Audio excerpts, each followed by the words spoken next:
call this hearing to order.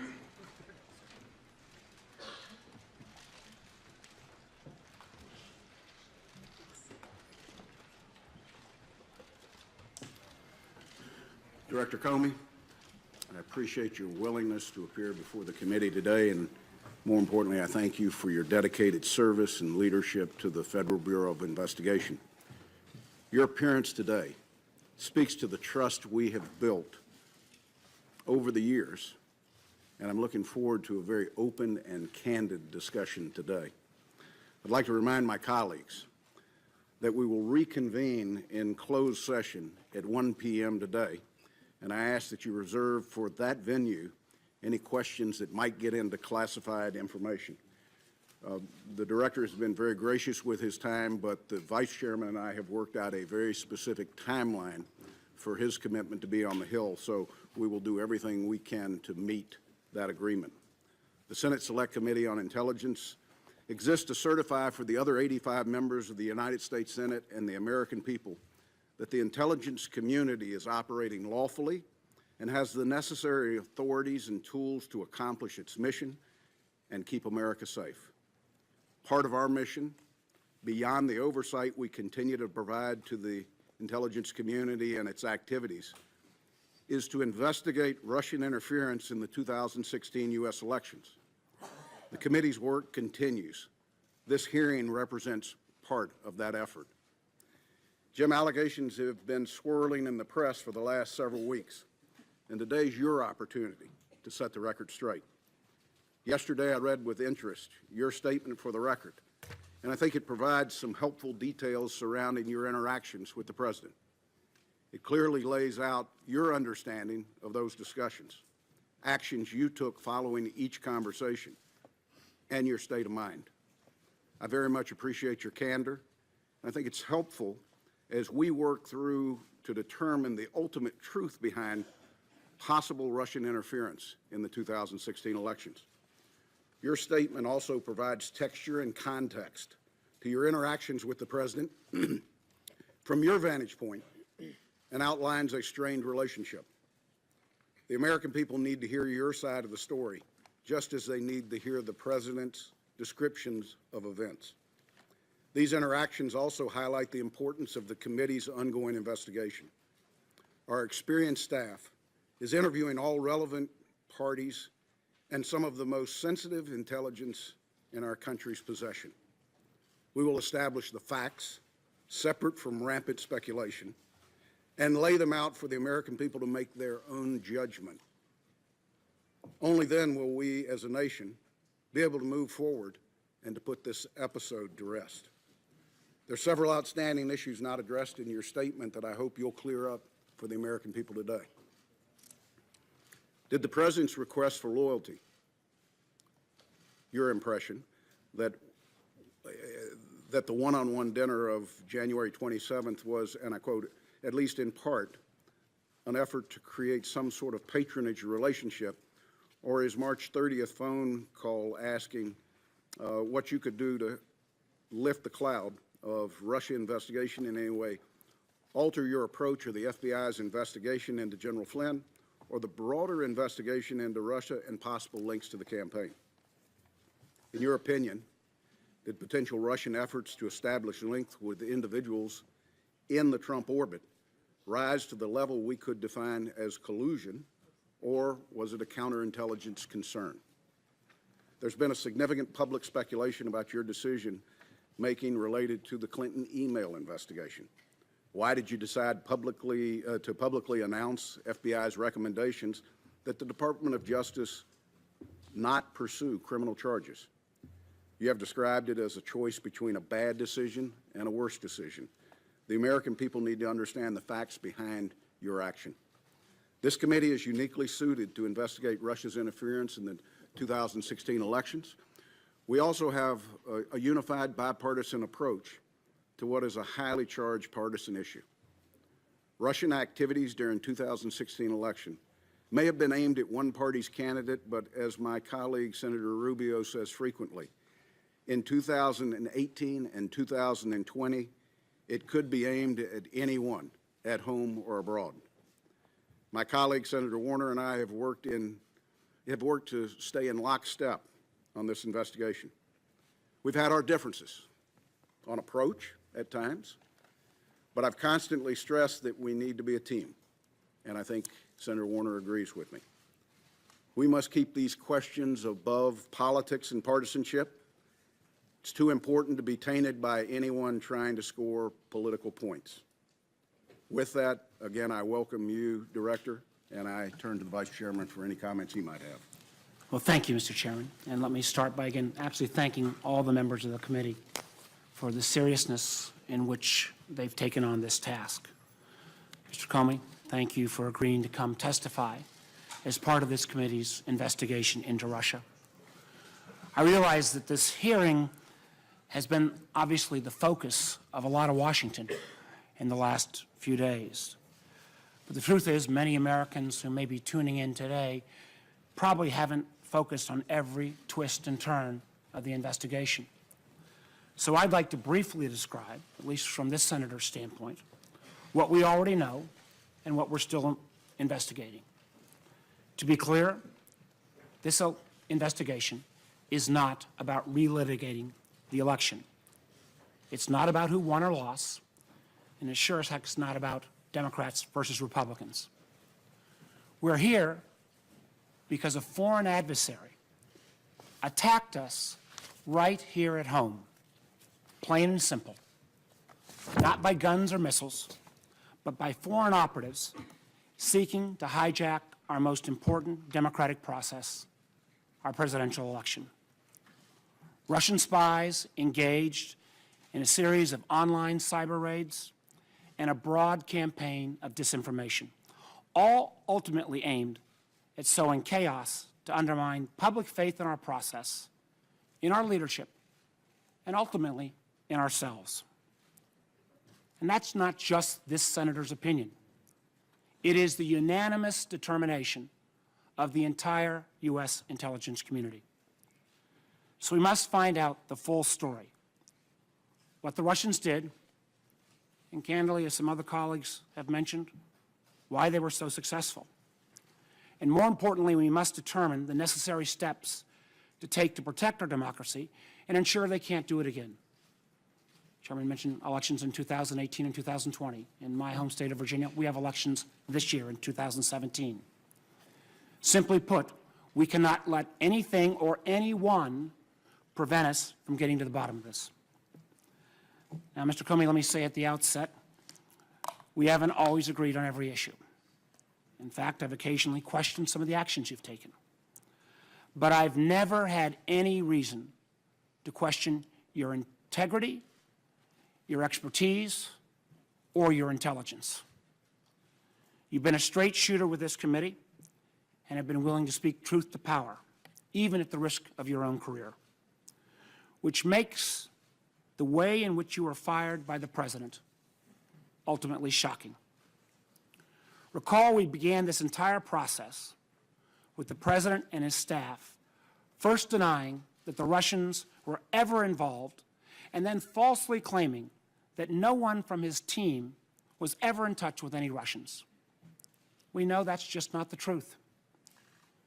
Numerous Trump associates had undisclosed contacts with Russians before and after the election, including the president's attorney general, his former national security advisor, and his current senior advisor, Mr. Kushner.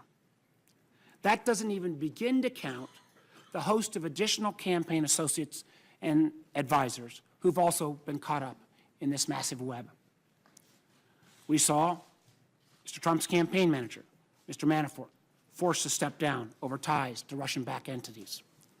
The national security advisor, General Flynn, had to resign over his lies about engagements with the Russians. And we saw the candidate himself express an odd and unexplained affection for the Russian dictator while calling for the hacking of his opponent. There's a lot to investigate. Enough, in fact, that then Director Comey publicly acknowledged that he was leading an investigation into those links between Mr. Trump's campaign and the Russian government. As the director of the FBI, Mr. Comey was ultimately responsible for conducting that investigation. which might explain why you're sitting now as a private citizen. What we didn't know was at the same time that this investigation was proceeding, the President himself appears to have been engaged in an effort to influence, or at least co-opt, the Director of the FBI. The testimony that Mr. Comey has submitted for today's hearing is very disturbing. For example, on January 27th, after summoning Director Comey to dinner, the President appears to have threatened the Director's job while telling him, quote, "I need loyalty. I expect loyalty." At a later meeting, on February 14th, the President asked the Attorney General to leave the Oval Office so that he could privately ask Director Comey, again, quote, "to see way clear to letting Flynn go." That is a statement that Director Comey interpreted as a request that he drop the investigation connected to General Flynn's false statements. Think about it. The President of the United States asking the FBI Director to drop an ongoing investigation. And after that, the President called the FBI Director on 2 additional occasions, March 30th and April 11th, and asked him again, quote, to lift the cloud on the Russia investigation. Now, Director Comey denied each of these improper requests. The loyalty pledge, the admonition to drop the Flynn investigation, the request to lift the cloud on the Russia investigation. Of course, after his refusals, Director Comey was fired. The initial explanation for the firing didn't pass any smell test. Somehow Director Comey was fired because he didn't treat Hillary Clinton appropriately. Of course, that explanation lasted about a day because the President himself then made very clear that he was thinking about Russia when he decided to fire Director Comey. Shockingly, reports suggest that the President admitted as much in an Oval Office meeting with the Russians the day after Director Comey was fired. Disparaging our country's top law enforcement official as a quote-unquote nut job, the President allegedly suggested that his firing relieved great pressure on his feelings about Russia. This is not happening in isolation. At the same time the President was engaged in these efforts with Director Comey, he was also, at least allegedly, asking senior leaders of the intelligence community to downplay the Russia investigation or to intervene with the Director. Yesterday, we had DNI Director Coates and NSA Director Admiral Rogers, who were offered a number of opportunities to flatly deny those press reports. They expressed their opinions, but they did not take that opportunity to deny those reports. They did not take advantage of that opportunity. In my belief, that's not how the President of the United States should behave.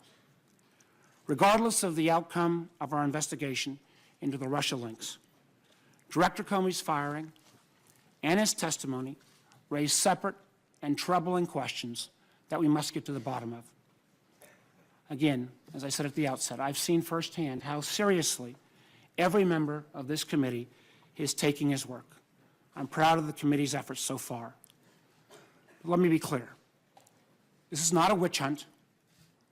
This is not fake news. It is an effort to protect our country from a new threat that, quite honestly, will not go away anytime soon. So, Mr. Comey, your testimony here today will help us move towards that goal. I look forward to that testimony. Thank you, Mr. Chairman. Thank you, Vice Chairman. Director, as discussed, when you agreed to appear before the committee, it would be under oath. I'd ask you to please stand, raise your right hand. Do you solemnly swear to tell the truth, the whole truth, and nothing but the truth, so help you God? Please be seated.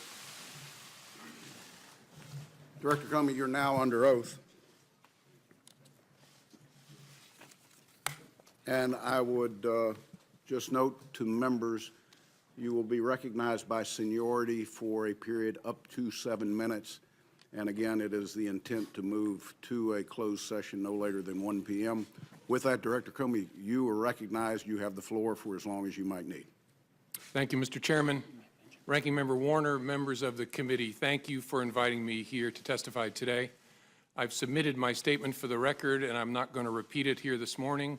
I thought I would just offer some very brief introductory remarks, and then I would welcome your questions.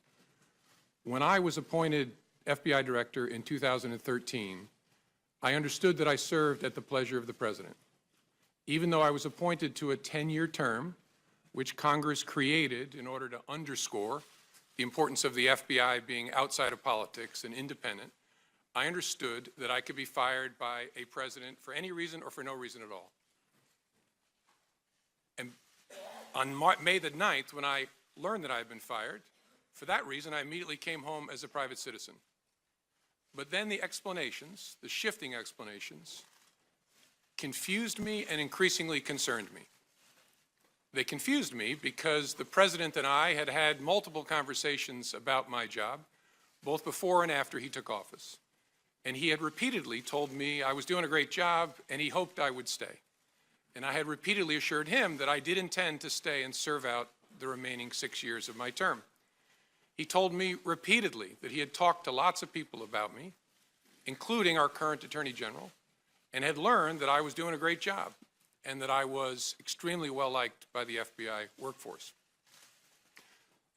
So it confused me when I saw on television the President saying that he actually fired me because of the Russia investigation, and learned again from the media that he was telling privately other parties that my firing had relieved great pressure on the Russia investigation. I was also confused by the initial explanation that was offered publicly that I was fired because of the decisions I had made during the election year. That didn't make sense to me for a whole bunch of reasons, including the time and all the water that had gone under the bridge since those hard decisions that had to be made. That didn't make any sense to me. And although the law required no reason at all to fire an FBI director, the administration then chose to defame me, and more importantly, the FBI, by saying that the organization was in disarray, that it was poorly led, that the workforce had lost confidence in its leader. Those were lies, plain and simple. And I am so sorry that the FBI workforce had to hear them, and I'm so sorry that the American people were told them. I worked every day at the FBI to help make that great organization better. And I say help because I did nothing alone at the FBI. There are no indispensable people at the FBI. The organization's great strength is that its values and abilities run deep and wide. The FBI will be fine without me. The FBI's mission will be relentlessly pursued by its people, and that mission is to protect the American people and uphold the Constitution of the United States. I will deeply miss being part of that mission, but this organization and its mission will go on long beyond me and long beyond any particular administration. I have a message before I close for my former colleagues of the FBI, but at first I want the American people to know this truth. The FBI is honest, the FBI is strong, and the FBI is and always will be independent. And now to my former colleagues, if I may. I am so sorry that I didn't get the chance to say goodbye to you properly. It was the honor of my life to serve beside you, to be part of the FBI family, and I will miss it for the rest of my life. Thank you for standing watch. Thank you for doing so much good for this country. Do that good as long as ever you can. And Senators, I look forward to your questions. Director, thank you for that testimony, both oral and the written testimony that you provided to the committee yesterday and made public to the American people. Chair would recognize himself first for 12 minutes, Vice Chair for 12 minutes based upon the agreement we have.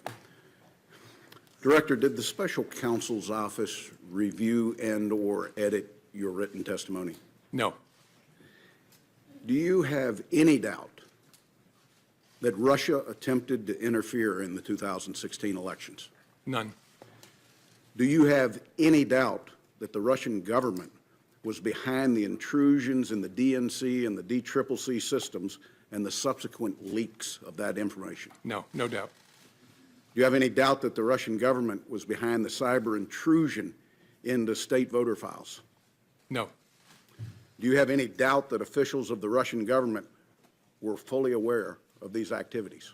No doubt.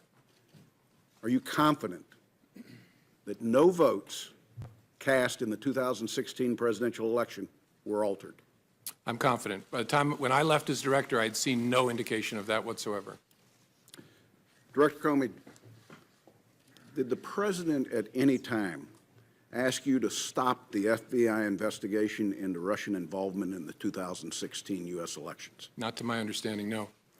Did any individual working for this administration, including the Justice Department, ask you to stop the Russian investigation? No. Director, when the president requested that you, and I quote, let Flynn go, General Flynn had an unreported contact with the Russians, which is an offense. And if press accounts are right, there might have been discrepancies between facts and his FBI testimony.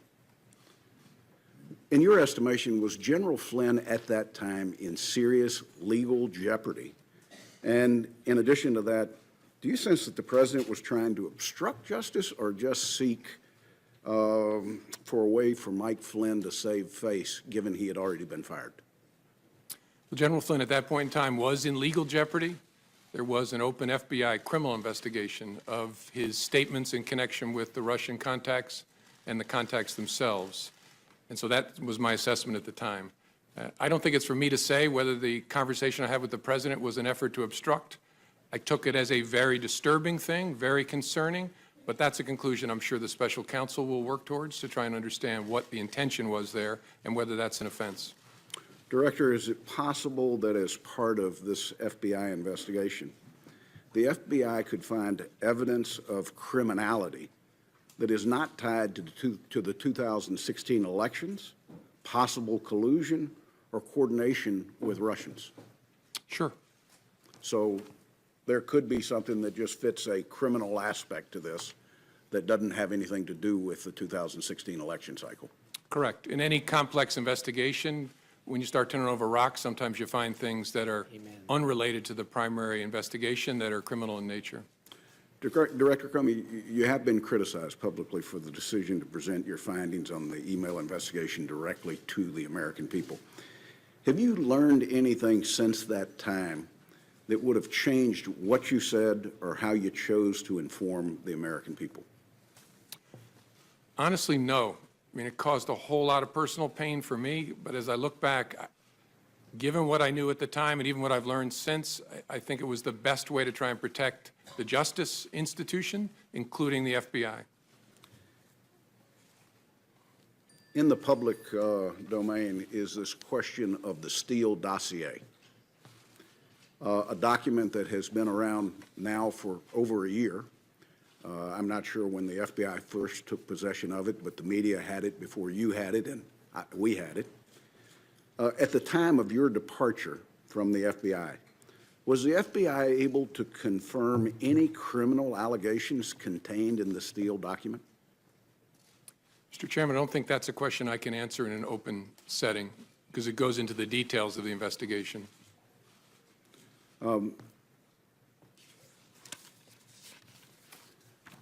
Director, the term we hear most often is collusion. When people are describing possible links between Americans and Russian government entities related to the interference in our election, would you say that it's normal for foreign governments to reach out to members of an incoming administration? Yes. At what point does the normal contact cross the line into an attempt to recruit agents or influence or spies? Difficult to say in the abstract. It depends upon the context, whether there's an effort to keep it covert, or what the nature of the requests made of the American by the foreign government are. It's a judgment call based on a whole lot of facts. At what point would that recruitment become a counterintelligence threat to our country? Again, difficult to answer in the abstract, but when a foreign power is using especially coercion or some sort of pressure to try and co-opt an American, especially a government official, to act on its behalf, that's a serious concern to the FBI and at the heart of the FBI's counterintelligence mission. So if you've got a 36-page document of specific claims that are out there, the FBI would have to, for counterintelligence reasons, try to verify anything that might be claimed in there. One, and probably first and foremost, is the counterintelligence concerns that we have about blackmail. Would that be an accurate statement? Yes. If the FBI receives a credible allegation that there is some effort to co-opt, coerce, direct, employ covertly an American on behalf of the foreign power, that's the basis on which a counterintelligence investigation is opened. And when you read the dossier, what was your reaction, given that it was 100% directed at the president-elect? Not a question I can answer in an open setting, Mr. Chairman. Okay. When did you become aware of the cyber intrusion? The first there's all kinds of cyber intrusions going on all the time. The first Russia-connected cyber intrusion I became aware of in the late summer of 2015. And in that time frame, there were more than the DNC and the DCCC that were targets. Correct. There was a massive effort to target government and non-governmental, near-governmental agencies like nonprofits. What would be the estimate of how many entities out there the Russians specifically targeted in that time frame? It's hundreds. I suppose it could be more than 1,000, but it's at least hundreds. When did you become aware that data had been exfiltrated? I'm not sure exactly. I think either late 15 or early 16. And did you, the director of the FBI, have conversations with the last administration about the risk that this posed? Yes. And share with us, if you will, what actions they took. Well, the FBI had already undertaken an effort to notify all the victims, and that's what we consider the entities that were attacked as part of this massive spear phishing campaign. And so we notified them in an effort to disrupt what might be ongoing. And then there was a series of continuing interactions with entities through the rest of 15 into 16. And then throughout 16, the administration was trying to decide how to respond to the intrusion activity that it saw. And the FBI, in this case, unlike other cases that you might investigate, did you ever have access to the actual hardware that was hacked, or did you have to rely on a third party to provide you the data that they had collected? In the case of the DNC, and I believe the DCCC, but I'm sure the DNC, we did not have access to the devices themselves.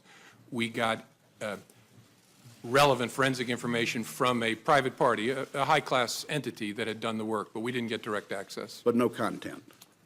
Correct. Isn't content an important part of the forensics from a counterintelligence standpoint?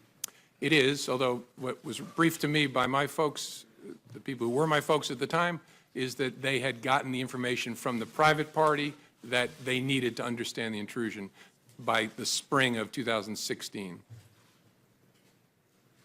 Let me go back, if I can, very briefly, to the decision to publicly go out with your results on the email. Was your decision influenced by the Attorney General's tarmac meeting with the former President Bill Clinton? Yes, in a ultimately conclusive way. That was the thing that capped it for me, that I had to do something separately to protect the credibility of the investigation, which meant both the FBI and the Justice Department. Were there other things that contributed to that that you can describe in an open session? There were other things that contributed to that. One significant item I can't. I know the committee's been briefed on.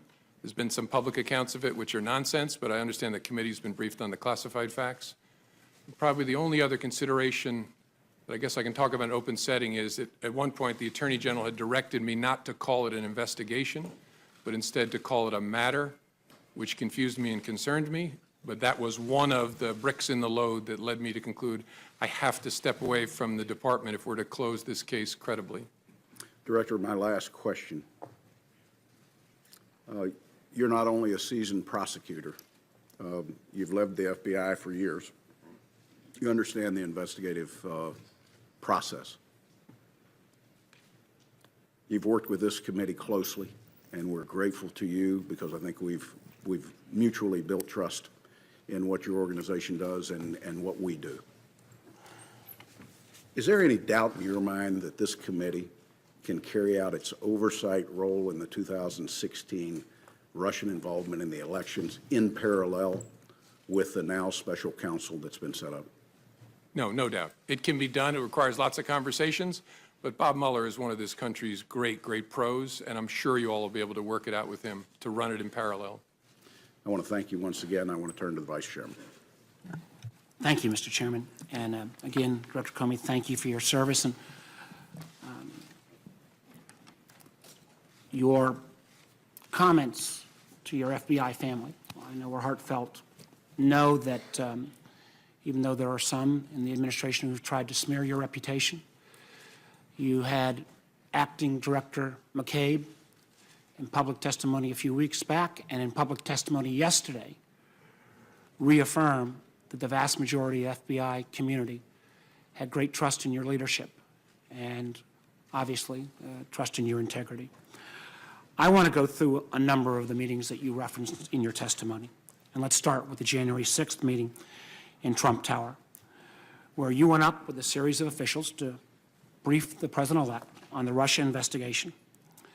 My understanding is you remained afterwards to brief him on, again, quote, some personally sensitive aspects of the information you relayed. Now, you said after that briefing, you felt compelled to document that conversation, that you actually started documenting it as soon as you got into the car. Now, you've had extensive experience at the Department of Justice and at the FBI. You've worked under presidents of both parties. What was it about that meeting that led you to determine that you needed to start putting down a written record? A combination of things. I think the circumstances, the subject matter, and the person I was interacting with. Circumstances first, I was alone with the President of the United States, or the President-elect, soon to be President. The subject matter, I was talking about matters that touch on the FBI's core responsibility and that relate to the President-elect personally. And then the nature of the person. I was honestly concerned that he might lie about the nature of our meeting, and so I thought it really important to document. That combination of things I'd never experienced before, but it led me to believe I got to write it down, and I got to write it down in a very detailed way. I think that's a very important statement you just made. And my understanding is that then, again, unlike your dealings with presidents of either parties in your past experience, in every subsequent meeting or conversation with this president, you created a written record. Did you feel that you needed to create this written record of these memos because they might need to be relied on at some future date? Sure. I created records after conversations, and I think I did it after each of our 9 conversations. If I didn't, I did it for nearly all of them, especially the ones that were substantive. I knew that there might come a day when I would need a record of what had happened, not just to defend myself, but to defend the FBI and our integrity as an institution and the independence of our investigative function. That's what made this so difficult, is it was a combination of circumstances, subject matter, and the particular person. And so in all your experience, this was the only president that you felt like in every meeting you needed to document, because at some point, using your words, he might put out a non-truthful representation of that meeting. Now, That's right, Senator. And I, as I said in my written testimony, as FBI director, I interacted with President Obama, and I spoke only twice in 3 years and didn't document it. When I was Deputy Attorney General, I had one-on-one meeting with President Bush about a very important and difficult national security matter. I didn't write a memo documenting that conversation either. Sent a quick email to my staff to let them know there was something going on. But I didn't feel with President Bush the need to document it in that way. Again, because the combination of those factors just wasn't present with either President Bush or President Obama. I think that is very significant. I think others will probably question that. Now, the chairman and I have requested those memos. It is our hope that the FBI will get this committee access to those memos so that, again, we can read that contemporaneous rendition so that we've got your side of the story. Now, I know members have said and press have said that if you were a great deal has been made of whether the president, you are asked to, in effect, indicate whether the president was the subject of any investigation. And my understanding is prior to your meeting on January 6th, you discussed with your leadership team whether or not you should be prepared to assure then President-elect Trump that the FBI was not investigating him personally. Now, my understanding is your leadership team agreed with that, but was that a unanimous decision? Was there any debate about that? It wasn't unanimous. One of the members of the leadership team had a view that although it was technically true, we did not have a counterintelligence file case open on then President-elect Trump.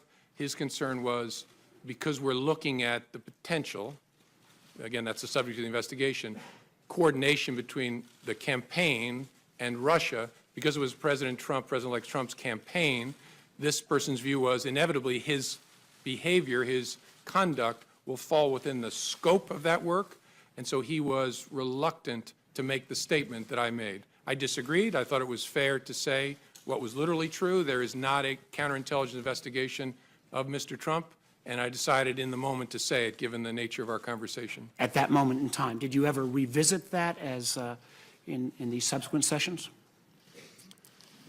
With the FBI leadership team. team? Sure. And the leader who had that view, it didn't change. His view was still that it was probably, although literally true, his concern was it could be misleading because the nature of the investigation was such that it might well touch, obviously it would touch the campaign, and the person at the head of the campaign would be the candidate.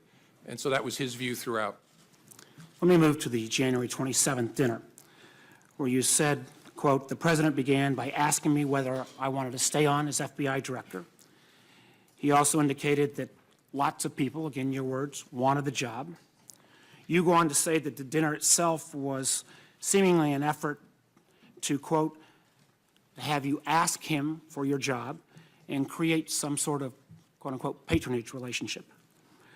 The president seems, from my reading of your memo, to be holding your job or your possibility of continuing in your job over your head in a fairly direct way. What was your impression, and what did you mean by this notion of a patronage relationship? Well, my impression, and again, it's my impression, I could always be wrong, but my common sense told me that what was going on is either he had concluded or someone had told him that you've already asked Comey to stay and you didn't get anything for it, and that the dinner was an effort to build a relationship, in fact, he asked specifically, of loyalty in the context of asking me to stay. And as I said, what was odd about that is we'd already talked twice about it by that point, and he'd said, I very much hope you'll stay. I hope you'll stay. In fact, I just remembered sitting here, a third one. When you've seen the picture of me walking across the blue room, and what the president whispered in my ear was, I really look forward to working with you. So after those encounters. And that was just a few days before you were fired. Yeah, that was on the Sunday after the inauguration. The next Friday, I have dinner, and the president begins by wanting to talk about my job. And so I'm sitting there thinking, wait a minute, 3 times you've already asked me to stay or talked about me staying. My common sense, again, I could be wrong, but my common sense told me what's going on here is that he's looking to get something in exchange for granting my request to stay in the job. And again, we all understand, I was a governor, I had people work for me, but this constant request, and again, quoting you, him saying that he, despite you explaining your independence, he kept coming back to, I need loyalty, I expect loyalty. Had you ever had any of those kind of requests before from anyone else you'd worked for in the government? No. And what made me uneasy was, I'm, at that point, the director of the FBI. The reason that Congress created a 10-year term is so that the director is not feeling as if they're serving with political loyalty owed to any particular person. The statue of justice has a blindfold on because you're not supposed to be peeking out to see whether your patron is pleased or not with what you're doing.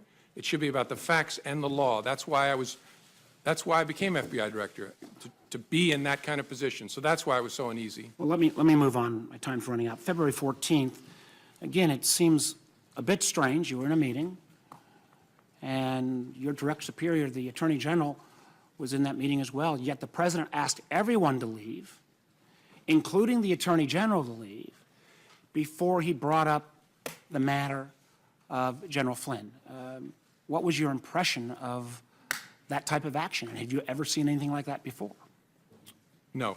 My impression was something big is about to happen. I need to remember every single word that is spoken. And again, I could be wrong. I'm 56 years old. I've been seen a few things. My sense was the Attorney General knew he shouldn't be leaving, which is why he was lingering. And I don't know Mr. Kushner well, but I think he picked up on the same thing. And so I knew something was about to happen that I needed to pay very close attention to. And I found it very interesting that in the memo that you wrote after this February 14th pull-aside, you made clear that you wrote that memo in a way that was unclassified. If you affirmatively made the decision to write a memo that was unclassified, was that because you felt at some point the facts of that meeting would have to come clean and come clear and actually be able to be cleared in a way that could be shared with the American people? Well, I remember thinking this is a very disturbing development, really important to our work. I need to document it and preserve it in a way, and this committee gets this, but sometimes when things are classified, it tangles them up. It's hard Amen. to share it within an investigative team. You have to be very careful about how you handle it for good reason. So my thinking was, if I write it in such a way that I don't include anything that would trigger a classification, that'll make it easier for us to discuss within the FBI and the government, and to hold on to it in a way that makes it accessible to us. Well, again, it's our hope, particularly since you're a pretty knowledgeable guy and you wrote this in a way that was unclassified, that this committee will get access to that unclassified document. I think it would be very important to our investigation. Let me just ask this in closing. How many ongoing investigations at any time does the FBI have going on? Tens of thousands. Tens of thousands. Did the president ever ask about any other ongoing investigation? No. Did he ever ask about you trying to interfere on any other investigation? No.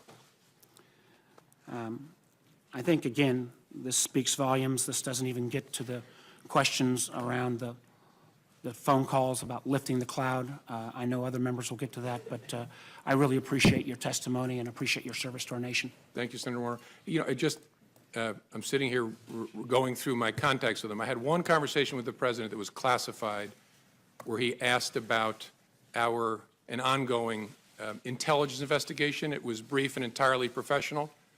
But he didn't ask you to take any specific Oh, no, action on that, no. unlike what he had done vis-a-vis Mr. Flynn and the overall Russia investigation. Correct. Thank you, sir. Senator Risch. Thank you very much. Mr. Comey, thank you for your service. America needs more like you, and we really appreciate it. Yesterday, I got, and everybody got, the 7 pages of your direct testimony that's now part of the record here. And the first, I read it, then I read it again, and all I could think was, number one, how much I hated the class of legal writing when I was in law school. And you were the guy that probably got the A after reading this. So I find it clear, I find it concise, and having been a prosecutor for a number of years and handling hundreds, maybe thousands of cases and read police reports, investigative reports, this is as good as it gets, and I really appreciate that. Not only the conciseness and the clearness of it, but also the fact that you have things that were written down contemporaneously when they happened, and you actually put them in quotes, so we know exactly what happened, and we're not getting some rendition of it that's in your mind. So, Thank you, so sir. you're to be complimented for I had that. great parents and great teachers who beat that into me. That's obvious, sir. The chairman walked you through a number of things that the American people need to know and want to know. Number one, obviously, we all know about the active measures that the Russians have taken. I think a lot of people were surprised at this. Those of us that work in the intelligence community, it didn't come as a surprise, but now the American people know this, and it's good they know this because this is serious and it's a problem. I think, secondly, I gather from all this that you're willing to say now that while you were director, the President of the United States was not under investigation. Is that a fair statement? That's correct. All right. So that's a fact that we can rely on at this Yes, sir. point. Okay. I remember you talked with us shortly after February 14th when the New York Times wrote an article that suggested that the Trump campaign was colluding with the Russians. You remember reading that article when it first came out? I do. It was about allegedly extensive electronic surveillance. That Correct. Communications. Yes, I do. And that upset you to the point where you actually went out and surveyed the intelligence community to see whether you were missing something in that. Is that correct? That's correct. I want to be careful in open setting, but I'm not going to go any further than that Okay. with it, so thank you. In addition to that, after that, you sought out both Republican and Democrat senators to tell them that, hey, I don't know where this is coming from, but this is not the case. This is not factual. Do you recall that? yes. Okay. So again, so the American people can understand this, that report by the New York Times was not true. Is that a fair statement? Yeah, in the main, it was not true. And again, all of you know this, maybe the American people don't. The challenge, and I'm not picking on reporters about writing stories about classified information, is the people talking about it often don't really know what's going on, and those of us who actually know what's going on are not talking about it. And we don't call the press to say, hey, you got that thing wrong about this sensitive topic. We just have to leave it there. I mentioned to the chairman the nonsense around what influenced me to make the July 5th statement. Nonsense, but I can't go explaining how it's nonsense. Thank you. All right, so those three things we now know regarding the active measures with the president's under investigation and the collusion between the Russian, the Trump campaign and the Russians. I want to drill right down, as my time is limited, to the most recent dust-up regarding allegations that the President of the United States obstructed justice. And boy, you nailed this down on page 5, paragraph 3. You put this in quotes. Words matter. You wrote down the words so we can all have the words in front of us now. There's 28 words there that are in quotes, and it says, quote, I hope, this is the president speaking, I hope you can see your way clear to letting this go, to letting Flynn go. He is a good guy. I hope you can let this go. Now, those are his exact words. Is that correct? Correct. And you wrote them here and you put them in quotes? Correct. Okay. Thank you for that. He did not direct you to let it go. Not in his words, no. He did not order you to let it go. Again, those words are not in order. No. He said, I hope. Now, like me, you probably did hundreds of cases, maybe thousands of cases, charging people with criminal offenses. And of course, you have knowledge of the thousands of cases out there that where people have been charged. Do you know of any case where a person has been charged for obstruction of justice, or for that matter, any other criminal offense, where they said or thought they hoped for an outcome? I don't know well enough to answer. And the reason I keep saying his words is I took it as a direction. Right. I mean, this is the President of the United States with me alone saying, I hope this. I took it as this is what he wants me to do. Now, I didn't obey that, but that's the way I took it. You may have taken it as a direction, but that's not what he said. Correct. That's why He said, I hope. those are exact words. Okay. Correct. You don't know of anyone that's ever been charged for hoping something. Is that a fair statement? I don't as I sit here. Yeah, thank you. Thank you, Mr. Chairman. Senator Feinstein. Thanks very much, Mr. Chairman. Mr. Comey, I just want you to know that I have great respect for you. Senator Cornyn and I sit on the Judiciary Committee, so we have occasion to have you before us. And I know that you're a man of strength and integrity, and I really regret the situation that we all find ourselves in. I just want to say that. Let me begin with one overarching question. Why do you believe you were fired? I guess I don't know for sure. I believe I take the president at his word that I was fired because of the Russia investigation. Something about the way I was conducting it, the president felt created pressure on him that he wanted to relieve. Again, I didn't know that at the time, but I've watched his interview. I've read the press accounts of his conversations, so I take him at his word there. Now, look, I could be wrong. Maybe he's saying something that's not true, but I take him at his word, at least based on what I know now. Talk for a moment about his request that you pledge loyalty and your response to that and what impact you believe that had. I don't know for sure because I don't know the president well enough to read him well. I think it was first of all, our relationship didn't get off to a great start, given the conversation I had to have on January 6th. This was not, this didn't improve the relationship because it was very, very awkward. He was asking for something and I was refusing to give it. But again, I don't know him well enough to know how he reacted to that exactly. Do you believe the Russia investigation played a role? And why I was fired? Yes. Yes, because I've seen the president say so. Let's go to the Flynn issue. Senator Reich outlined, I hope you could see your way to letting Flynn go. He's a good guy. I hope you can let this go. But you also said in your written remarks, and I quote, that you had understood the president to be requesting that we drop any investigation of Flynn in connection with false statements about his conversations with the Russian ambassador in December, end quote. Please go into that with more detail. Well, the context and the president's words are what led me to that conclusion. As I said in my statement, I could be wrong, but Flynn had been forced to resign the day before.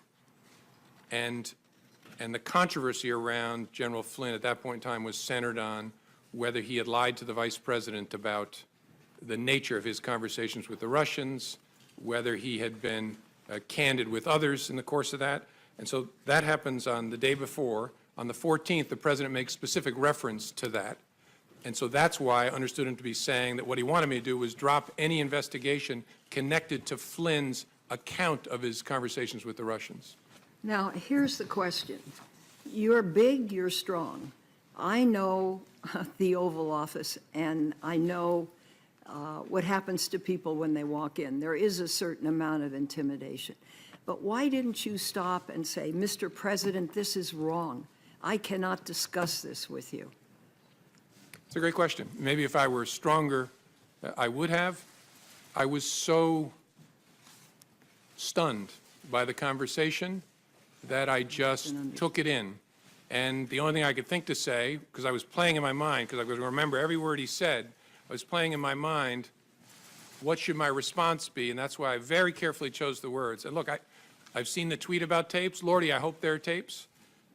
I remember saying, I agree he's a good guy, as a way of saying I'm not agreeing with what you just asked me to do. Again, maybe other people would be stronger in that circumstance, but that's how I conducted myself. I hope I'll never have another opportunity. Maybe if I did it again, I would do it better. You described 2 phone calls that you received from President Trump, one on March 30 and one on April 11, where he, quote, described the Russia investigation as a cloud that was impairing his ability, end quote, as president, and asked you, quote, to lift the cloud, end quote.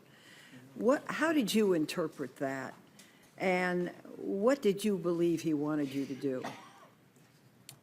I interpreted that as he was frustrated that the Russia investigation was taking up so much time and energy. I think he meant of the executive branch, but in the public square in general, and it was making it difficult for him to focus on other priorities of his.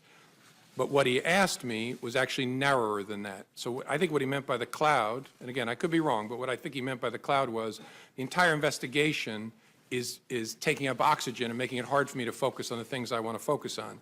The ask was to get it out that I, the president, am not personally under investigation. After April 11th, did he ask you more ever about the Russia investigation? Did he ask you any questions? We never spoke again after April 11th.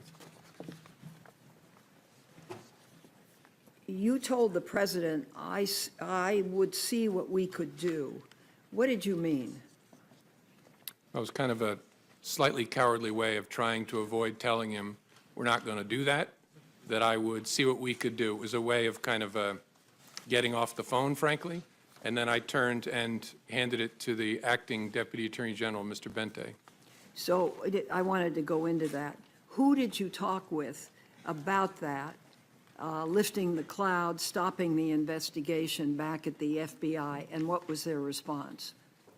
Well, the FBI, during one of the 2 conversations, I'm not remembering exactly, I think the first, my chief of staff was actually sitting in front of me and heard my end of the conversation because the president's call was a surprise.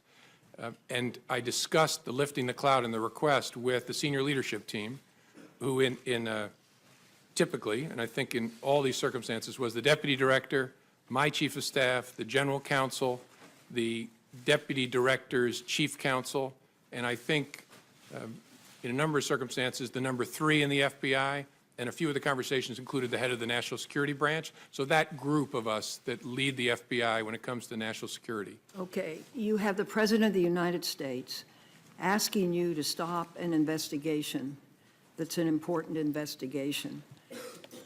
What was the response of your colleagues? I think they were as shocked and troubled by it as I was. Some said things that led me to believe that. I don't remember exactly, but the reaction was similar to mine. They're all experienced people who had never experienced such a thing. So they were very concerned. And then the conversation turned to about, so what should we do with this information? And that was a struggle for us because we are the leaders of the FBI, so it's been reported to us in that I heard it and now I've shared it with the leaders of the FBI. Our conversation was, should we share this with any senior officials at the Justice Department? Our absolute primary concern was we can't infect the investigative team. We don't want the agents and analysts working on this to know the President of the United States has asked, and when it comes from the President, I took it as a direction, to get rid of this investigation because we're not going to follow that request. And so we decided we got to keep it away from our troops, but is there anybody else we ought to tell at the Justice Department? And as I laid out in my statement, we considered whether to tell the Attorney General, decided that didn't make sense because we believed, rightly, that he was shortly going to recuse. There were no other Senate-confirmed leaders in the Justice Department at that point. The Deputy Attorney General was Mr. Bente, who was acting and going to be shortly in that seat. And we decided the best move would be to hold it, keep it in a box, document it, as we had already done, and then this investigation is going to go on, figure out what to do with it down the road. Is there a way to corroborate this? Our view at the time was, look, it's your word against the President's. There's no way to corroborate this. My view of that changed when the prospect of tapes was raised, but that's how we thought about it then. Thank you, Mr. Chairman. Senator Rubio. Thank you. Director Comey, the meeting in the Oval Office where he made the request about Mike Flynn, was that the only time he asked you to hopefully let it go? Yes. And in that meeting, as you understood it, he was asking not about the general Russia investigation. He was asking very specifically about the jeopardy that Flynn was in himself. That's how I understood it. Yes, sir. And as you perceived it, while it was a request that you hoped you did away with it, you perceived it as an order, given his position, the setting, and the like, and some of the circumstances.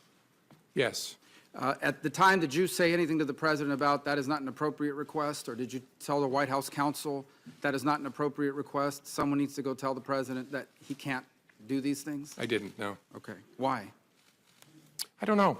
I think, as I said earlier, I think the circumstances were such that I was a bit stunned and didn't have the presence of mind. And I don't know, I don't want to make you sound like I'm Captain Courageous. I don't know whether, even if I had the presence of mind, I would have said to the President, sir, that's wrong. I don't know whether I would have. Okay. But in the moment, it didn't come to my mind. What came to my mind is be careful what you say. And so I said, I agree Flynn is a good guy. So on the cloud, we keep talking about this cloud. You perceive the cloud to be the Russian investigation in general. Yes, sir. Right? But his specific ask was that you would tell the American people what you had already told him, what you had already told the leaders of Congress, both Democrats and Republicans, that he was not personally under investigation. Yes, sir. In fact, he was asking you to do what you have done here today. Correct. Yes, sir. Okay. And again, at that setting, did you say to the President that it would be inappropriate for you to do so, and then talk to the White House counsel or anybody, so hopefully they would talk to him and tell him that he couldn't do this?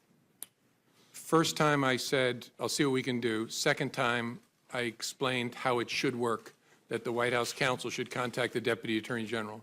You told him the President said, okay, then I think that's what I'll do. And just to be clear, for you to make a public statement that he was not under investigation would not have been illegal, but you felt it made no sense because it could potentially create a duty to correct if circumstances changed. Yes, sir. We wrestled with it before my testimony where I confirmed that there was an investigation, and there were two primary concerns. One was it creates a duty to correct, which I've lived before, and you want to be very careful about doing that. And second, it's a slippery slope, because if we say the president and the vice president aren't under investigation, what's the principled basis for stopping? Okay. And so the leadership at Justice, Acting Attorney General Bente, said you're not going to do that. Now, on March 30th, during the phone call about General Flynn, you said he abruptly shifted and brought up something that you call, quote unquote, the McCabe thing. Specifically, the McCabe thing, as you understood it, was that McCabe's wife had received campaign money from what I assume means Terry McAuliffe. Yes, sir. Who That's was what I very was. close to the Clintons. And so why had the president at any point in time expressed to you concern, opposition, potential opposition to McCabe? I don't like this guy because he got money from someone that's close to Clinton. He had asked me during previous conversations about Andy McCabe and said, in essence, how's he going to be with me as president? I was pretty rough on him on the campaign trail. He was And rough on McCabe? He was rough, by his own account. He said he was rough on McCabe and Mrs. McCabe on the campaign trail. How's he going to be? And I assured the president, Andy is a total pro. No issue at all. You got to know the people of the FBI. They are not. So then the president turns to you and says, remember, I never brought up the McCabe thing because you said he was a good guy. Did you perceive that to be a statement that I took care of you, I didn't do something because you told me he was a good guy, so now, I'm asking you potentially for something in return? Is that how you perceived it? I wasn't sure what to make of it, honestly. That's possible, but it was so out of context that I didn't have a clear view of what it was. Now, on a number of occasions here, you bring up, let's talk now about the general Russia investigation, okay? In page 6 of your testimony, you say, the first thing you say is, he asked what we could do to, quote unquote, lift the cloud, the general Russia investigation, and you responded that we were investigating the matter as quickly as we could and that there would be great benefit if we didn't find anything to having done the work well, and he agreed. He reemphasized the problems it was causing him, but he agreed. So in essence, the president agreed with your statement that it would be great if we could have an investigation, all the facts came out, and we found nothing. So he agreed that that would be ideal, but this cloud is still messing up my ability to do the rest of my agenda. Is that an accurate assessment of? Yes, sir. He actually went farther than that. He said, and if some of my satellites did something wrong, it'd be good to find that out. Well, that's the second part, and that is the satellites. He said if one of my satellites, I imagine by that he meant some of the other people surrounding his campaign did something wrong, it would be great to know that as well. Yes, sir. That's what he said. So are those the only two instances in which that sort of back and forth happened, where the president was basically saying, and I'm paraphrasing here, it's okay, do the Russia investigation. I hope it all comes out. I have nothing to do with anything Russia. It'd be great if it all came out, if people around me were doing things that were wrong. Yes, as I recorded it accurately there, that was the sentiment he was expressing. Yes, sir. So what it comes down to is the president has asked three things of you. He asked for your loyalty, and you said you would be loyally honest. Honestly loyal. Honestly loyal. He asked you on one occasion to let the Mike Flynn thing go because he was a good guy. By the way, you're aware that he said the exact same thing in the press the next day. He's a good guy, he's been treated unfairly, et cetera, et cetera. So I imagine your FBI agents read that. I'm sure they did. The president's wishes were known to them, certainly by the next day when he had a press conference with the prime minister. But going back, the three requests were, number one, be loyal. Number two, let the Mike Flynn thing go. He's a good guy. He's been treated unfairly. And number three, can you please tell the American people what these leaders in Congress already know, what you already know, what you've told me 3 times, that I'm not personally under investigation? Those are the 3 things he asked. Yes, sir. You know, this investigation is full of leaks left and right. I mean, we've learned more from the newspapers sometimes than we do from our open hearings, for sure. You ever wonder why, of all the things in this investigation, the only thing that's never been leaked is the fact that the president was not personally under investigation, despite the fact that both Democrats and Republicans and the leadership of Congress knew that and have known that for weeks? I don't know. I find matters that are briefed to the Gang of 8 are pretty tightly held, in my experience. Finally, who are those senior leaders at the FBI that you shared these conversations with? As I said in response to Senator Feinstein's question, Deputy Director, my Chief of Staff, General Counsel, the Deputy Director's Chief Counsel, and then more often than not, the number 3 person at the FBI who's the Associate Deputy Director, and then quite often the head of the National Security Branch. Senator Wyden. Thank you, Mr. Chairman. Mr. Comey, welcome. You and I have had significant policy differences over the years, particularly protecting Americans' access to secure encryption.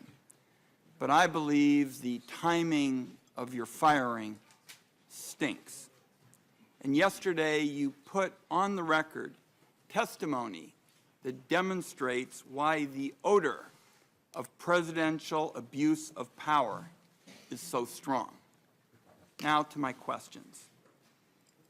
In talking to Senator Warner about this dinner that you had with the president, I believe January 27th, all in one dinner, the president raised your job prospects, he asked for your loyalty, and denied allegations against him. All took place over one supper. Now, you told Senator Warner that the president was looking to, quote, get something. Looking back, did that dinner suggest that your job might be contingent on how you handled the investigation? I don't know that I'd go that far. I got the sense my job would be contingent upon how he felt excuse me, how he felt I conducted myself and whether I demonstrated loyalty. But I don't know whether I go so far as to connect it to the You said investigation. the president was trying to create some sort of patronage relationship. In a patronage relationship, isn't the underling expected to behave in a manner consistent with the wishes of the boss? Yes. Okay. Or at least consider how what you're doing will affect the boss as a significant consideration. Let me turn to the Attorney General. In your statement, you said that you and the FBI leadership team decided not to discuss the president's actions with Attorney General Sessions, even though he had not recused himself. What was it about the Attorney General's own interactions with the Russians or his behavior with regard to the investigation that would have led the entire leadership of the FBI to make this decision? Our judgment, as I recall, was that he was very close to and inevitably going to recuse himself for a variety of reasons. We also were aware of facts that I can't discuss in an open setting that would make his continued engagement in a Russia-related investigation problematic. And so we were convinced, and in fact, I think we'd already heard that the career people were recommending that he recuse himself, that he was not going to be in contact with Russia-related matters much longer. And that turned out to be the case. How would you characterize Attorney General Sessions' adherence to his recusal, in particular with regard to his involvement in your firing, which the president has acknowledged was because of the Russian investigation? That's a question I can't answer. I think it's a reasonable question. If, as the president said, I was fired because of the Russia investigation, why was the Attorney General involved in that chain? I don't know. And so I don't have an answer for the question. Your testimony was that the president's request about Flynn could infect the investigation. Had the president got what he wanted and what he asked of you, what would have been the effect on the investigation? Well, we would have closed any investigation of General Flynn in connection with his statements about and encounters with Russians in the late part of December. So we would have dropped an open criminal investigation. So, in effect, when you talk about infecting the enterprise, you would have dropped something major that would have spoken to the overall ability of the American people to get the facts. Correct. And as good as our people are, our judgment was we don't want them hearing that the President of the United States wants this to go away because it might have an effect on their ability to be fair and impartial and aggressive. Now, the acting Attorney General Yates found out that Michael Flynn could be blackmailed by the Russians, and she went immediately to warn the White House. Flynn is gone, but other individuals with contacts with the Russians are still in extremely important positions of power. Should the American people have the same sense of urgency now with respect to them? I think all I can say, Senator, is the special counsel's investigation is very important. Understanding what efforts there were or are by the Russian government to influence our government is a critical part of the FBI's mission. So, and you've got the right person in Bob Mueller to lead it. So it's a very important piece of work. Vice President Pence was the head of the transition. To your knowledge, was he aware of the concerns about Michael Flynn prior to or during General Flynn's tenure as National Security Advisor? I don't, you're asking, including up to the time when Flynn was forced to resign? My understanding is that he was, and I'm trying to remember where I get that understanding from. I think from Acting Attorney General Yates. So, former Acting Attorney General Yates testified that concerns about General Flynn were discussed with the intelligence community. Would that have included anyone at the CIA or Dan Coates' office, the DNI? I would assume yes. Michael Flynn resigned 4 days after Attorney General Sessions was sworn in. Do you know if the Attorney General was aware of the concerns about Michael Flynn during that period? I don't, as I sit here. I don't recall that he was. I could be wrong, but I don't remember that he was. And finally, let's see if you can give us some sense of who recommended your firing. Besides the letters from the Attorney General, the Deputy Attorney General, do you have any information on who may have recommended or have been involved in your firing? I don't. I don't. Okay. Thank you, Mr. Chairman. Senator Collins. Thank you, Mr. Chairman.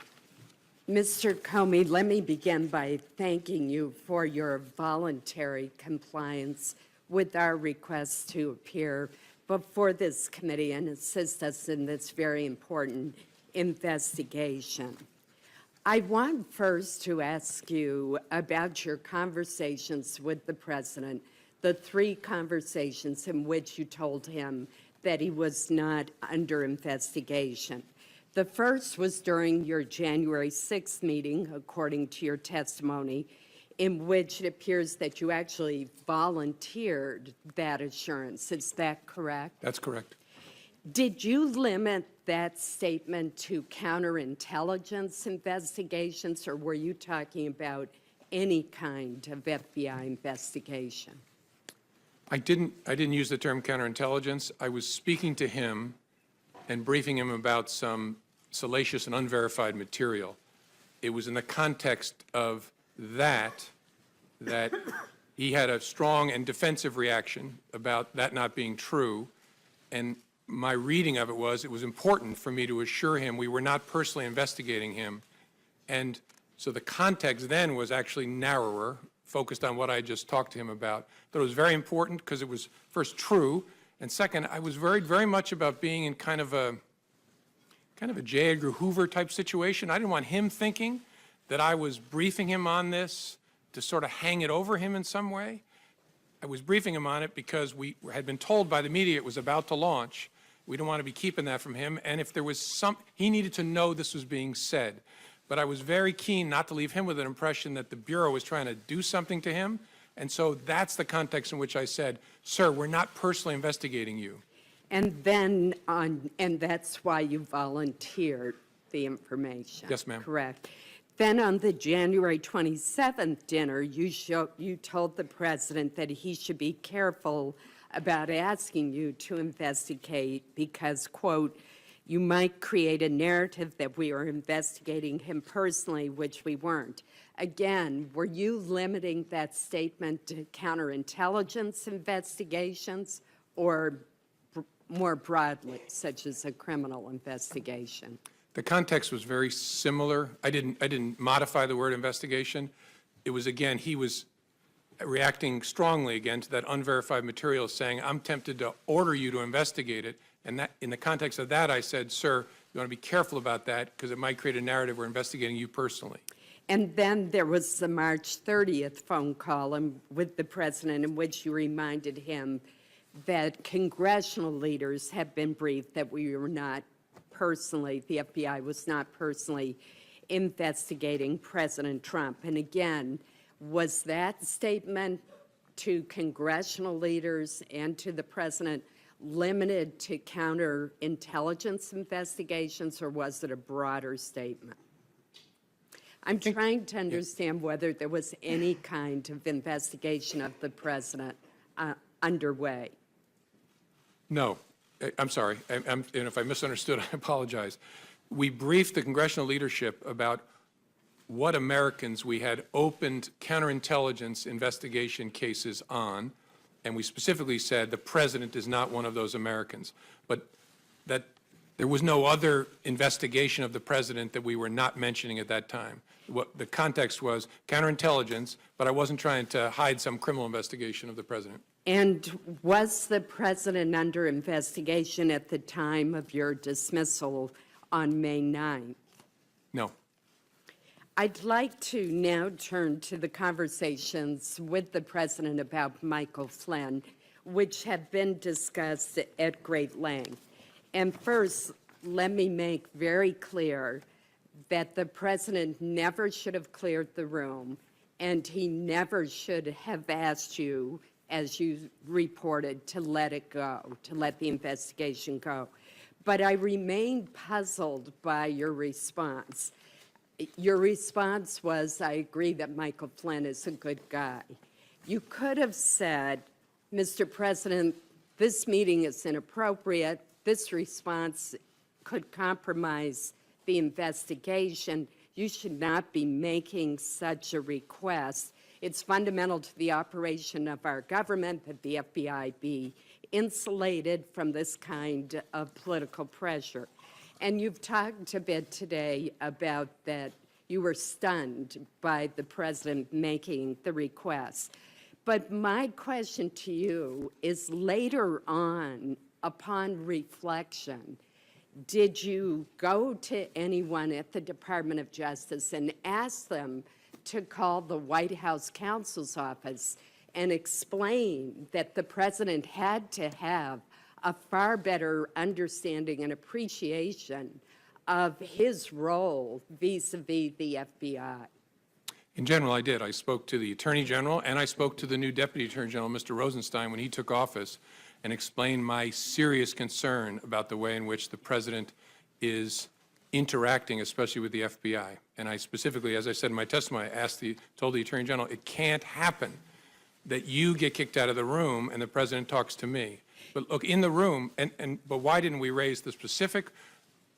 It was of investigative interest to us to try and figure out, so what just happened with the president's request? So I would not have wanted to alert the White House that it had happened until we figured out, what are we going to do with this investigatively? Your testimony was that you went to Attorney General Sessions and said, don't ever leave me alone with him again. Are you saying that you also told him that he had made a request that you let it go with regard to part of the investigation of Michael Flynn? No, I specifically did not. I did not. You mentioned that from your very first meeting with the president, you decided to write a memo memorializing the conversation. What was it about that very first meeting that made you write a memo when you had not done that with two previous presidents? As I said, a combination of things. A gut feeling is an important overlay on but the circumstances, that I was alone, the subject matter, and the nature of the person that I was interacting with, and my read of that person. And yeah, and really just a gut feel laying on top of all of that, that it's going to be important to protect this organization, that I make records of this. And finally, did you show copies of your memos to anyone outside of the Department of Justice? Yes. And to whom did you show copies? I asked, President tweeted on Friday after I got fired that I better hope there's not tapes. I woke up in the middle of the night on Monday night, because it didn't dawn on me originally, that there might be corroboration for our conversation. There might be a tape. And my judgment was I needed to get that out into the public square. And so I asked a friend of mine to share the content of the memo with a reporter. Didn't do it myself for a variety of reasons, but I asked him to because I thought that might prompt the appointment of a special counsel. And so I asked a close friend of mine to do it. And was that Mr. Wittes? No, no. Who was that? A good friend of mine who's a professor at Columbia Law School. Thank you. Senator Heinrich.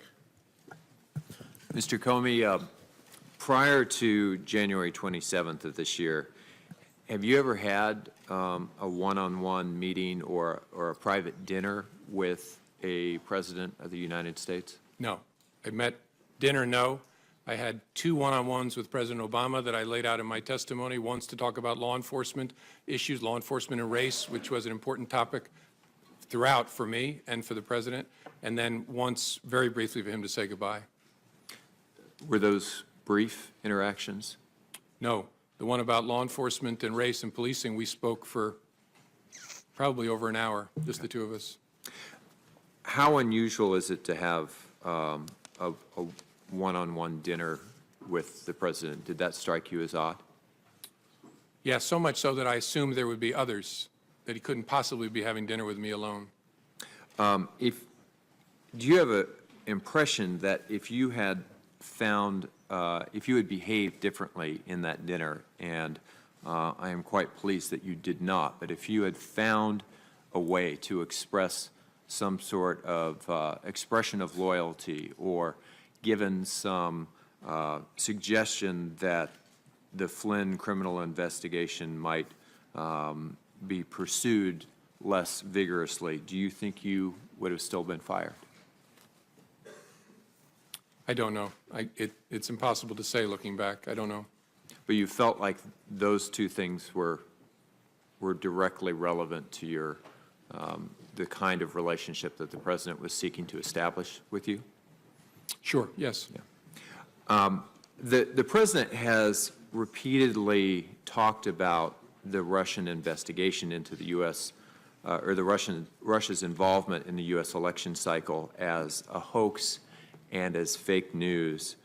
Can you talk a little bit about what you saw as FBI director, and obviously only the parts that you can share in this setting, that demonstrate how serious this action actually was and why there was an investigation in the first place? Yes, sir.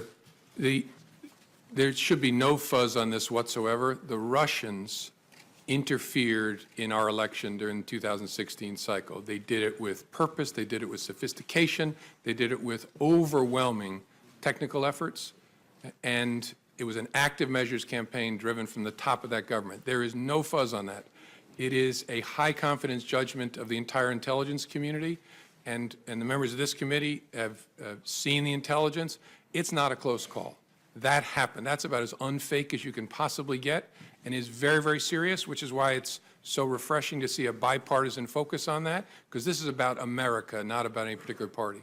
So that was a hostile act by the Russian government against this country. Yes, sir.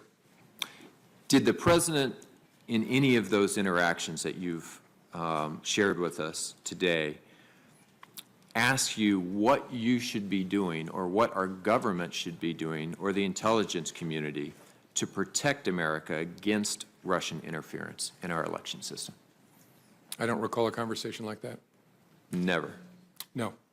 Do you find it odd? Not with President Trump. Right. I attended a fair number of meetings on that with President Obama. Do you find it odd that the president seemed unconcerned by Russia's actions in our election? I can't answer that because I don't know what other conversations he had with other advisors or other intelligence community leaders. So I just don't know sitting here. Did you have any interactions with the president that suggested he was taking that hostile action seriously? I don't remember any interactions with the president other than the initial briefing on January the 6th. I don't remember, could be wrong, but I don't remember any conversations with him at all about that. As you're very aware, it was only the two of you in the room for that dinner. You've told us that the president asked you to back off the Flynn investigation. The president told a reporter. Not in that dinner. Fair enough. told the reporter he never did that. You've testified that the president asked for your loyalty in that dinner. The White House denies that. A lot of this comes down to who should we believe? Do you want to say anything as to why we should believe you? Probably, my mother raised me not to say things like this about myself, so I'm not going to. I think people should look at the whole body of my testimony, because as I used to say to juries, that when I talked about a witness, you can't cherry pick it. You can't say, I like these things he said, but on this, he's a dirty, rotten liar. Right. You got to take it all together, and I've tried to be open and fair and transparent and accurate. A really significant fact to me is, so why did he kick everybody out of the Oval Office? Why would you kick the Attorney General, the President, the Chief of Staff out to talk to me if it was about something else? And so that to me, as an investigator, is a very significant fact. And as we look at testimony or as communication from both of you, we should probably be looking for consistency. Well, in looking at any witness, you look at consistency, track record, demeanor, record over time, that sort of thing. Thank you. So there are reports that the incoming Trump administration, either during the transition and/or after the inauguration, attempted to set up a sort of backdoor communication channel with the Russian government using their infrastructure, their devices or facilities.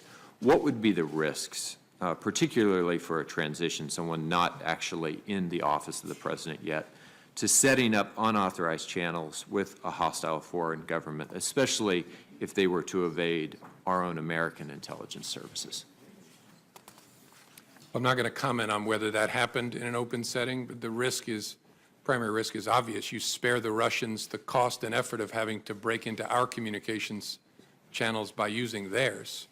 And so you make it a whole lot easier for them to capture all of your conversations and then to use those to the benefit of Russia against the United States. The memos that you wrote,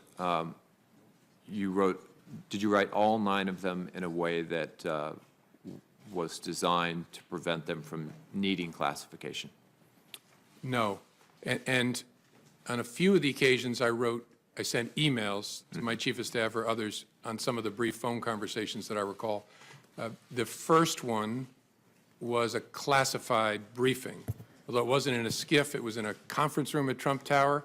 It was a classified briefing, and so I wrote that on a classified device. The one I started typing in the car, that was a classified laptop that I started working on. Any reason in a classified environment, in a SCIF, that this committee it would not be appropriate to see those communications from, at least from your perspective as the author? No. Thank you, Mr. Chairman. Senator Blunt. Thank you, Mr. Chairman. Mr. Comey, when you were terminated at the FBI, I said and still continue to feel that you have provided years of great service to the country. I also said that I'd had significant questions over the last year about some of the decisions you made. If the president hadn't terminated your service, would you still be, in your opinion, the director of the FBI today? Yes, sir. So you took as a direction from the president something that you thought was serious and troublesome, but continued to show up for work the next day. Yes, sir. And 6 weeks later, we're telling the president on March the 30th that he was not personally the target of any investigation. Correct. On March the 30th, and I think again on April 11th as well, I told him we're not investigating him personally. That was true. Well, the point to me, the concern to me there is that all these things are going on.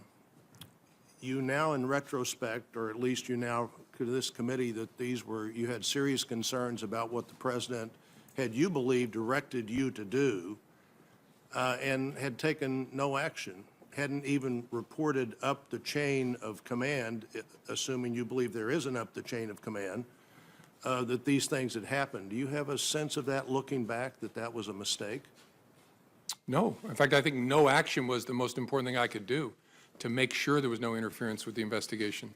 And on the Flynn issue specifically, I believe you said earlier that you believe the president was suggesting you drop any investigation of Flynn's account of his conversation with the Russian ambassador.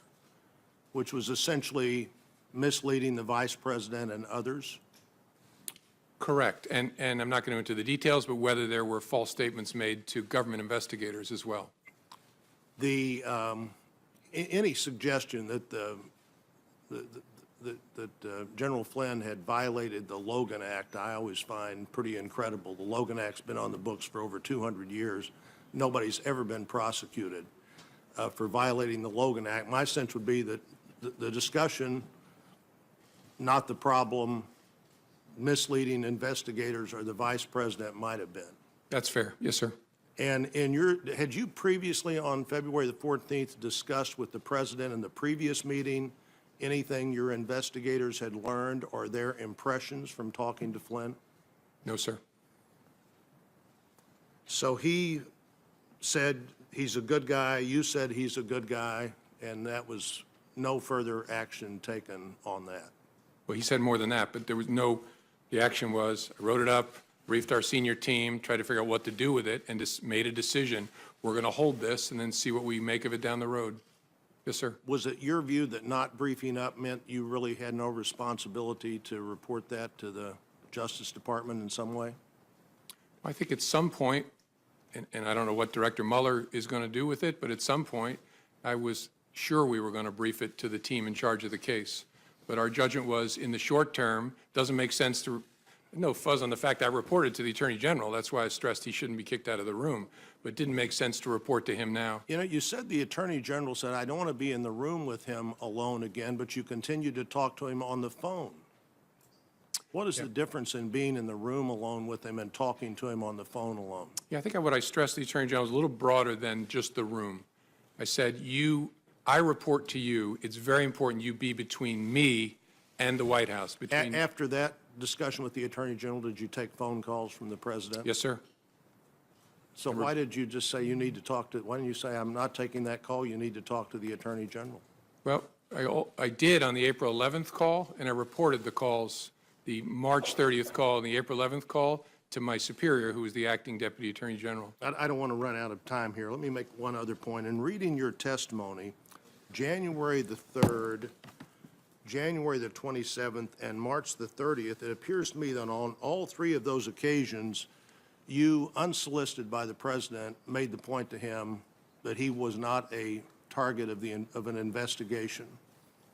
Correct, yes, sir. One, I thought the March 30th, very interesting. You said, well, even though you don't want, you may not want us, that was the 27th, where he said, why don't you look into that dossier thing more? You said, well, you may not want that because then we couldn't tell you, you couldn't say we couldn't answer the question about you being a target of the investigation, but you didn't seem to be answering that question anyhow. As Senator Rubio pointed out, the one unanswered, unleaked question seems to have been that in this whole period of time. But you said something earlier I don't want to fail to follow up on.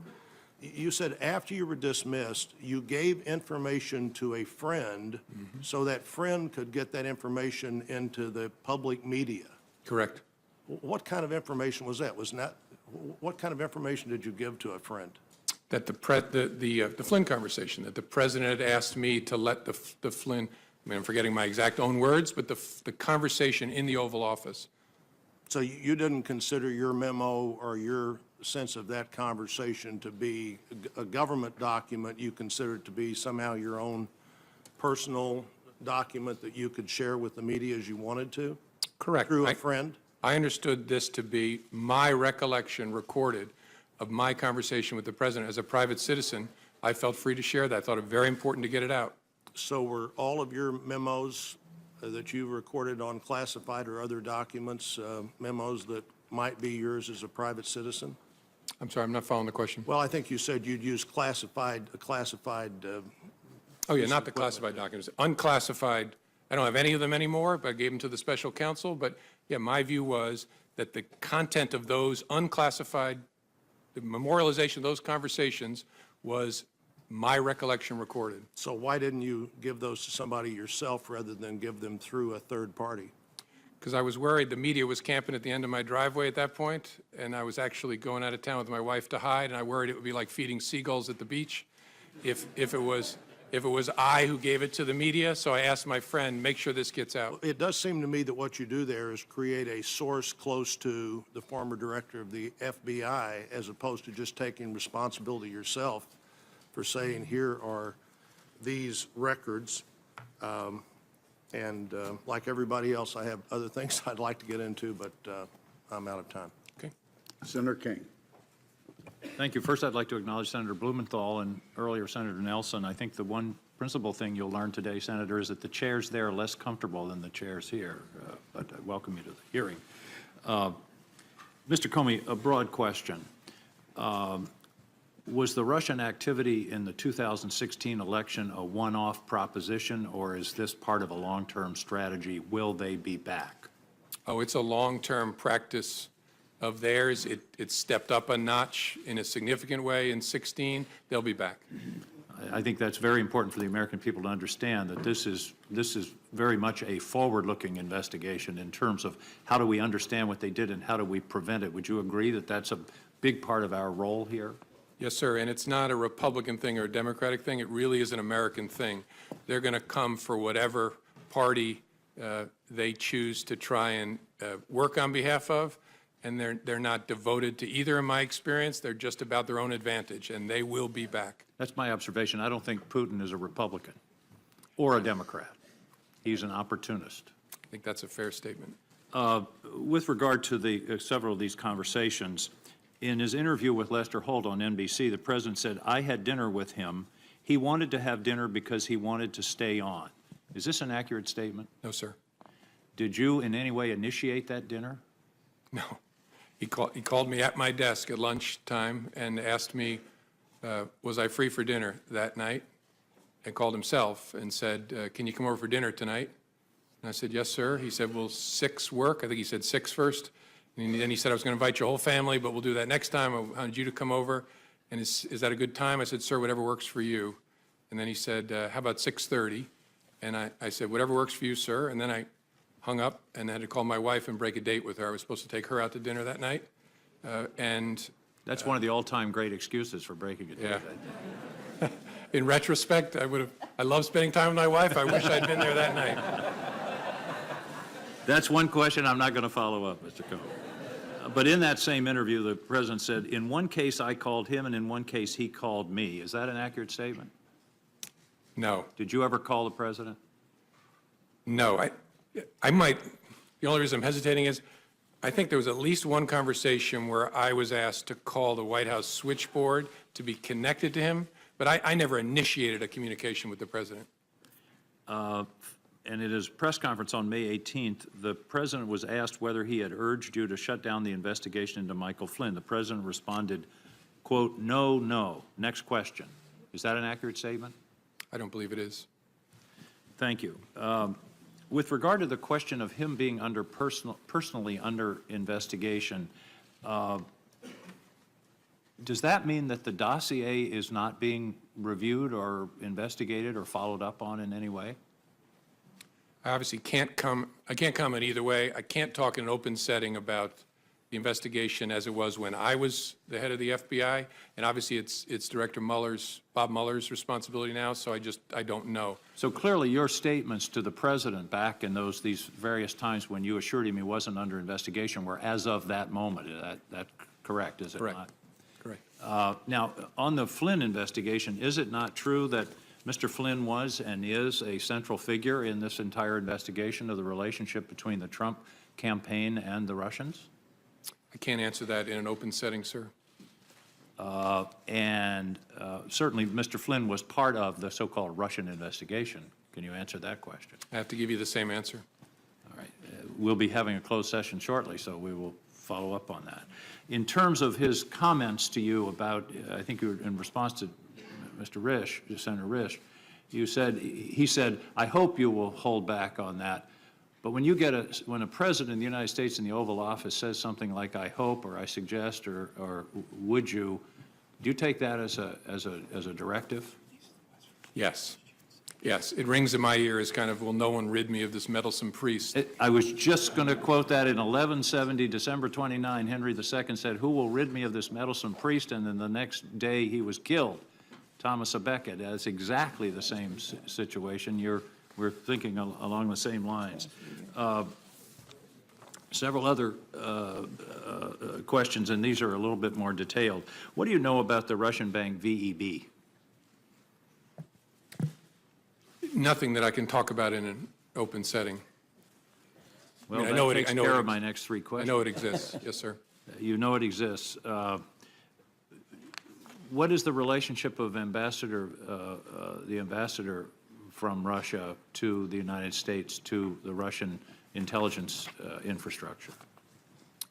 Well, he's a diplomat who is the chief of mission at the Russian embassy, which employs a robust cohort of intelligence officers.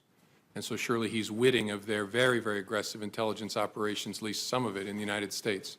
I don't consider him to be an intelligence officer himself. He's a diplomat.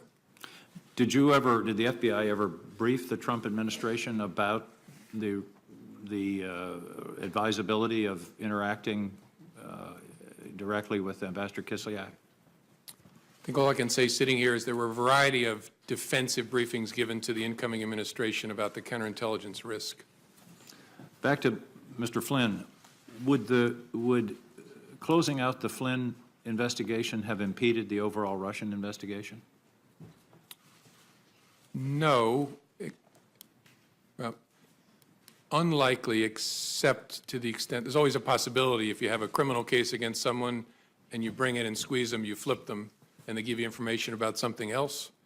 But I saw the two as touching each other, but separate. With regard to your memos, isn't it true that in a court case, when you're weighing evidence, contemporaneous memos and contemporaneous statements to third parties are considered probative in terms of the validity of testimony? Yes. Thank you. Thank you, Mr. Chairman. Senator Cotton, or excuse me, Senator Langford. Well, Director Comey, good to see you again. You too. We've had multiple opportunities to be able to visit, as everyone on this dais has, and I appreciate you and your service and what you have done for the nation for a long time, what you've continued to do.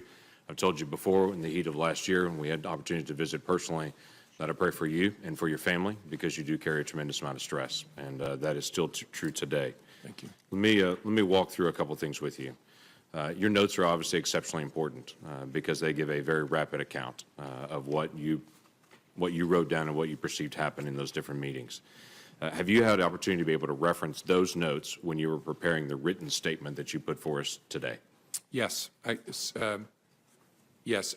I think nearly all of my written recordings of the conversations, I had a chance to review them before filing my statement. Do you have a copy of any of those notes personally? I don't. I turned them over to Bob Mueller's investigators. The individual that you told about your memos that then was sent on to the New York Times, did they have a copy of those memos, or were they told orally of those memos?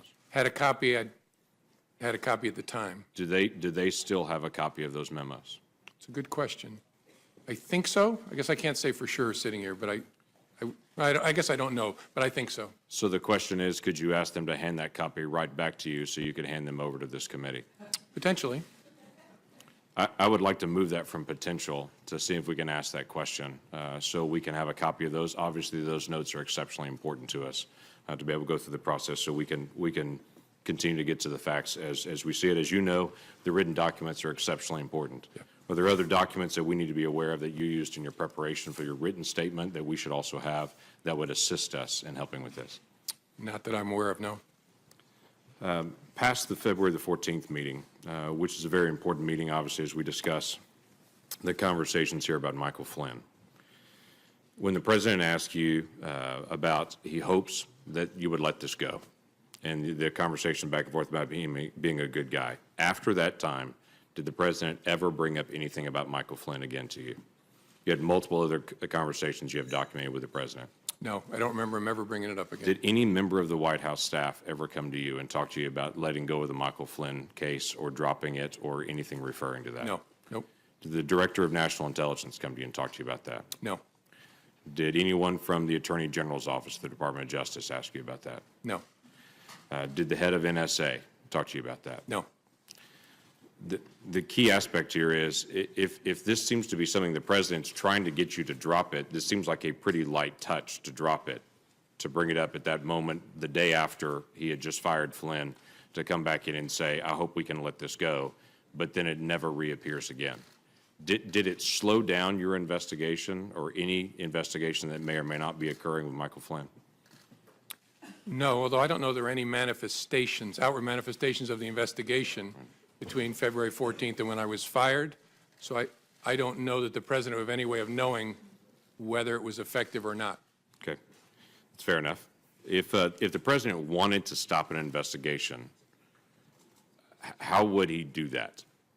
Knowing it's an ongoing criminal investigation or counterintelligence investigation, would that be a matter of trying to go to you perceive, and to say you make it stop because he doesn't have the authority to stop? Or how would the president make an ongoing investigation stop? Again, I'm not a legal scholar, so smarter people answer this better, but I think as a legal matter, the president is the head of the executive branch and could direct, in theory, we have important norms against this, but direct that anybody be investigated or anybody not be investigated. I think he has the legal authority, because all of us ultimately report in the executive branch up to the president. Okay. Would that be to you? Would that be to the Attorney General? Would that be to who that would do that? Suppose he could do it to, if he wanted to issue a direct order, it could do it in any way. Could do it through the Attorney General or issue it directly to me. Well, is there any question that the president is not real fond of this investigation? I can think of multiple 140-word character expressions that he's done publicly to express he's not fond of the investigations. I've heard you share before in this conversation that you're trying to keep the agents that are working on it away from any comment the president might have made. Quite frankly, the president has informed around 6 billion people that he's not real fond of this investigation. Do you think there's a difference in that? Yes. Okay. I think there's a big difference in kicking superior officers out of the Oval Office, looking the FBI director in the eye and saying, I hope you'll let this go. I think if the agents, as good as they are, heard the President of the United States did that, That's you. there's a real risk of a chilling effect on their work. That's why we kept it so tight. Okay. You had mentioned before about some news stories and news accounts. Without having to go into all the names and the specific times and to be able to dip into all that, have there been news accounts about the Russia investigation, about collusion, about this whole event, or accusations that, as you read the story, you were stunned about how wrong they got the facts? Yes, there have been many, many stories purportedly based on classified information about, well, about lots of stuff, but especially about Russia, that are just dead wrong.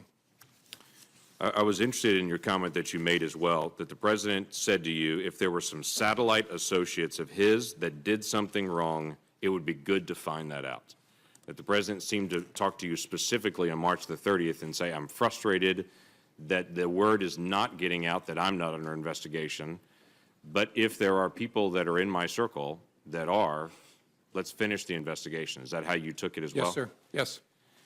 And then you made a comment earlier about the Attorney General, previous Attorney General, asking you about the investigation on the Clinton emails, saying that you've been asked not to call it an investigation anymore, but to call it a matter. And you had said that confused you. Can you give us additional details on that? Well, it concerned me because we were at the point where we had refused to confirm the existence, as we typically do, of an investigation for months. And it was getting to a place where that looked silly because the campaigns were talking about interacting with the FBI in the course of our work. The Clinton campaign at the time was using all kinds of euphemisms, security review, matters, things like that, for what was going on. We were getting to a place where the Attorney General and I were both going to have to testify and talk publicly about it. And I wanted to know, was she going to authorize us to confirm we had an investigation?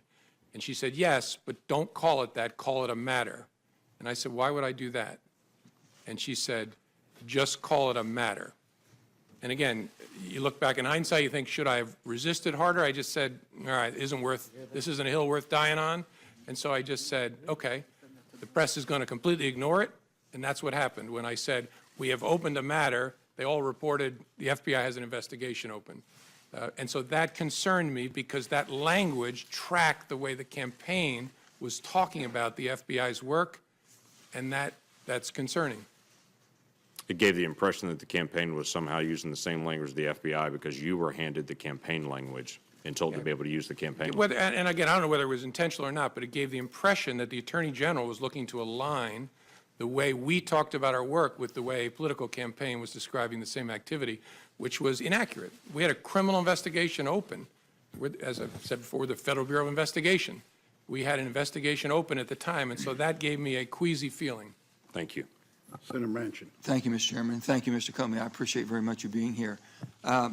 West Virginians are very interested in this hearing that we're having today. I've had over 600 requests for questions to ask you from my fellow West Virginians, and most of them have been asked. And there's quite a few of them that were quite detailed while asking our classified hearing. I want to thank you, first of all, for coming and agreeing to be here, volunteering, but also volunteering to stay into the classified hearing. I don't know if you had a chance to watch our hearing yesterday. I watched part of it, yes, sir. And it was quite troubling. My colleagues here had some very pointed questions they wanted answers to. They weren't classified. They could have answered in this open setting.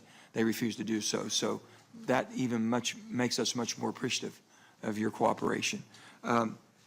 Sir, the seriousness of the Russian aggressions in our past elections, and knowing that it'll be ongoing, as Senator King had alluded to, what's your concerns there? I mean, what should the American public understand? People said, well, why are we worried about this? Why make such a big deal out of this Russian investigation?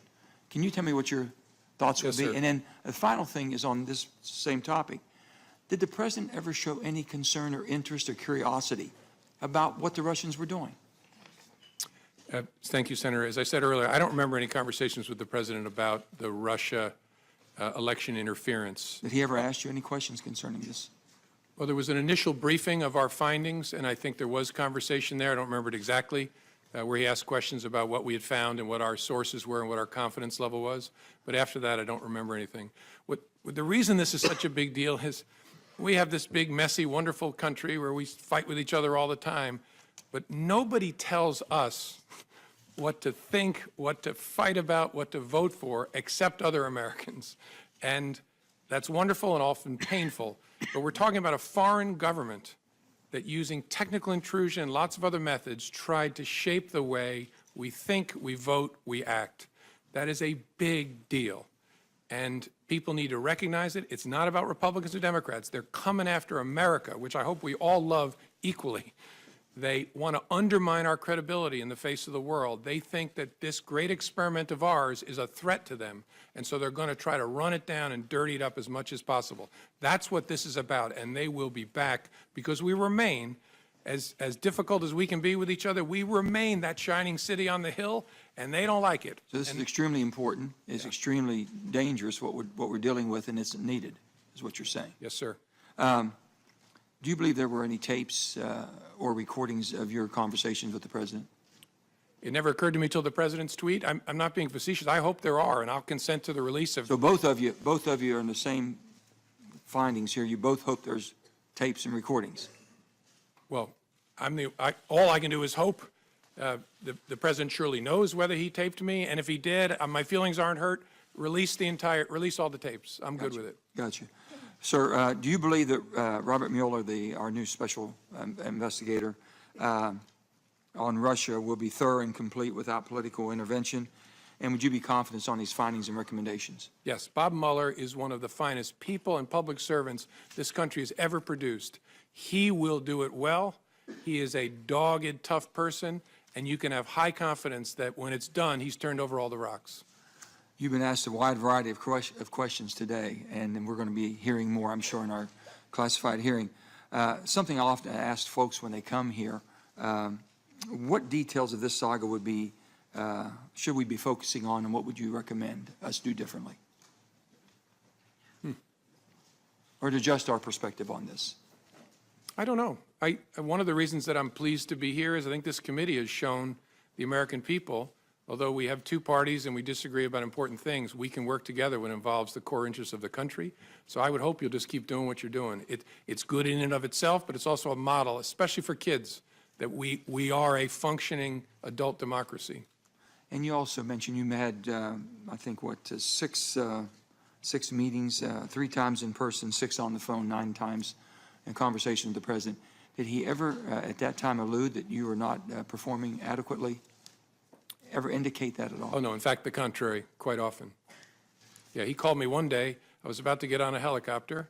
The head of the DEA was waiting in the helicopter for me, and he just called to check in and tell me I was doing an awesome job and wanted to see how I was doing.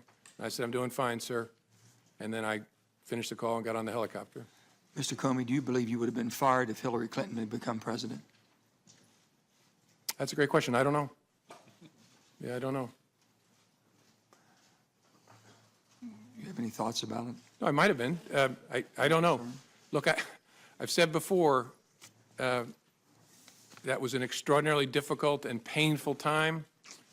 I think I did what I had to do. I knew it was going to be very bad for me personally, and the consequence of that might have been, if Hillary Clinton was elected, I might have been terminated. I don't know. I really don't. My final question will be, after February 14th meeting in the Oval Office, you mentioned that you asked Attorney General Sessions to ensure that you were never left alone with the president. Did you ever consider why Attorney General Sessions was not asked to stay in the room? Oh, sure. I did, and have. And in that moment, I knew. You ever talked to him about it? No, You never had a discussion with Jeff Sessions on this? no, not at all. On any of your meetings? No. I Did don't. he inquire? Did he show any inquiry whatsoever? What was that meeting about? No. Oh, you're right. I did say to him, I'd forgotten this, when I talked to him and said, you have to be between me and the president, and that's incredibly important, and I forget my exact words, I passed along the president's message about the importance of aggressively pursuing leaks of classified information, which is a goal I share, and I passed that along to the Attorney General, I think it was the next morning in a meeting, but I did not tell him about the Flynn part. Do you believe this will rise to the obstruction of justice? I don't know. That's Bob Mueller's job to sort that out. Thank you, sir.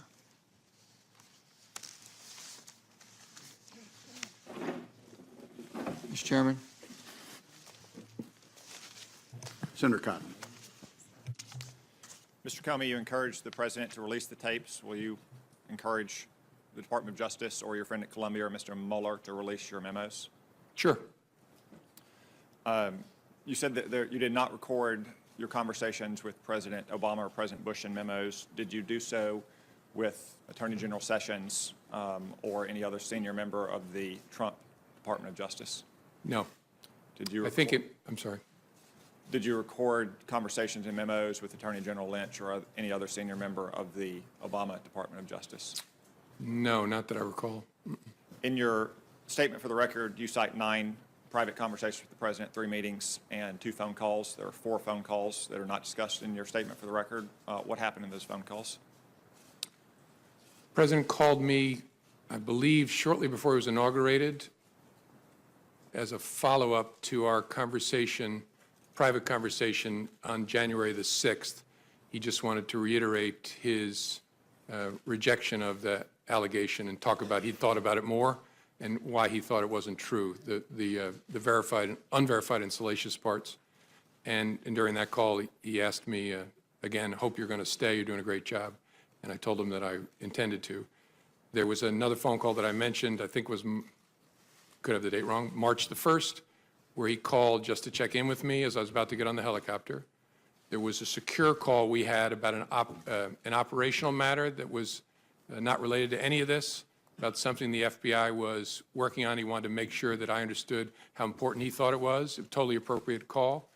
And then the 4th call, I'm probably forgetting. I may have meant the call when he called to invite me to dinner. I'll think about it as I'm answering other questions, but I think I got that right. Let's turn our attention to the underlying activity at issue here, Russia's hacking into those emails and releasing them, and the allegations of collusion.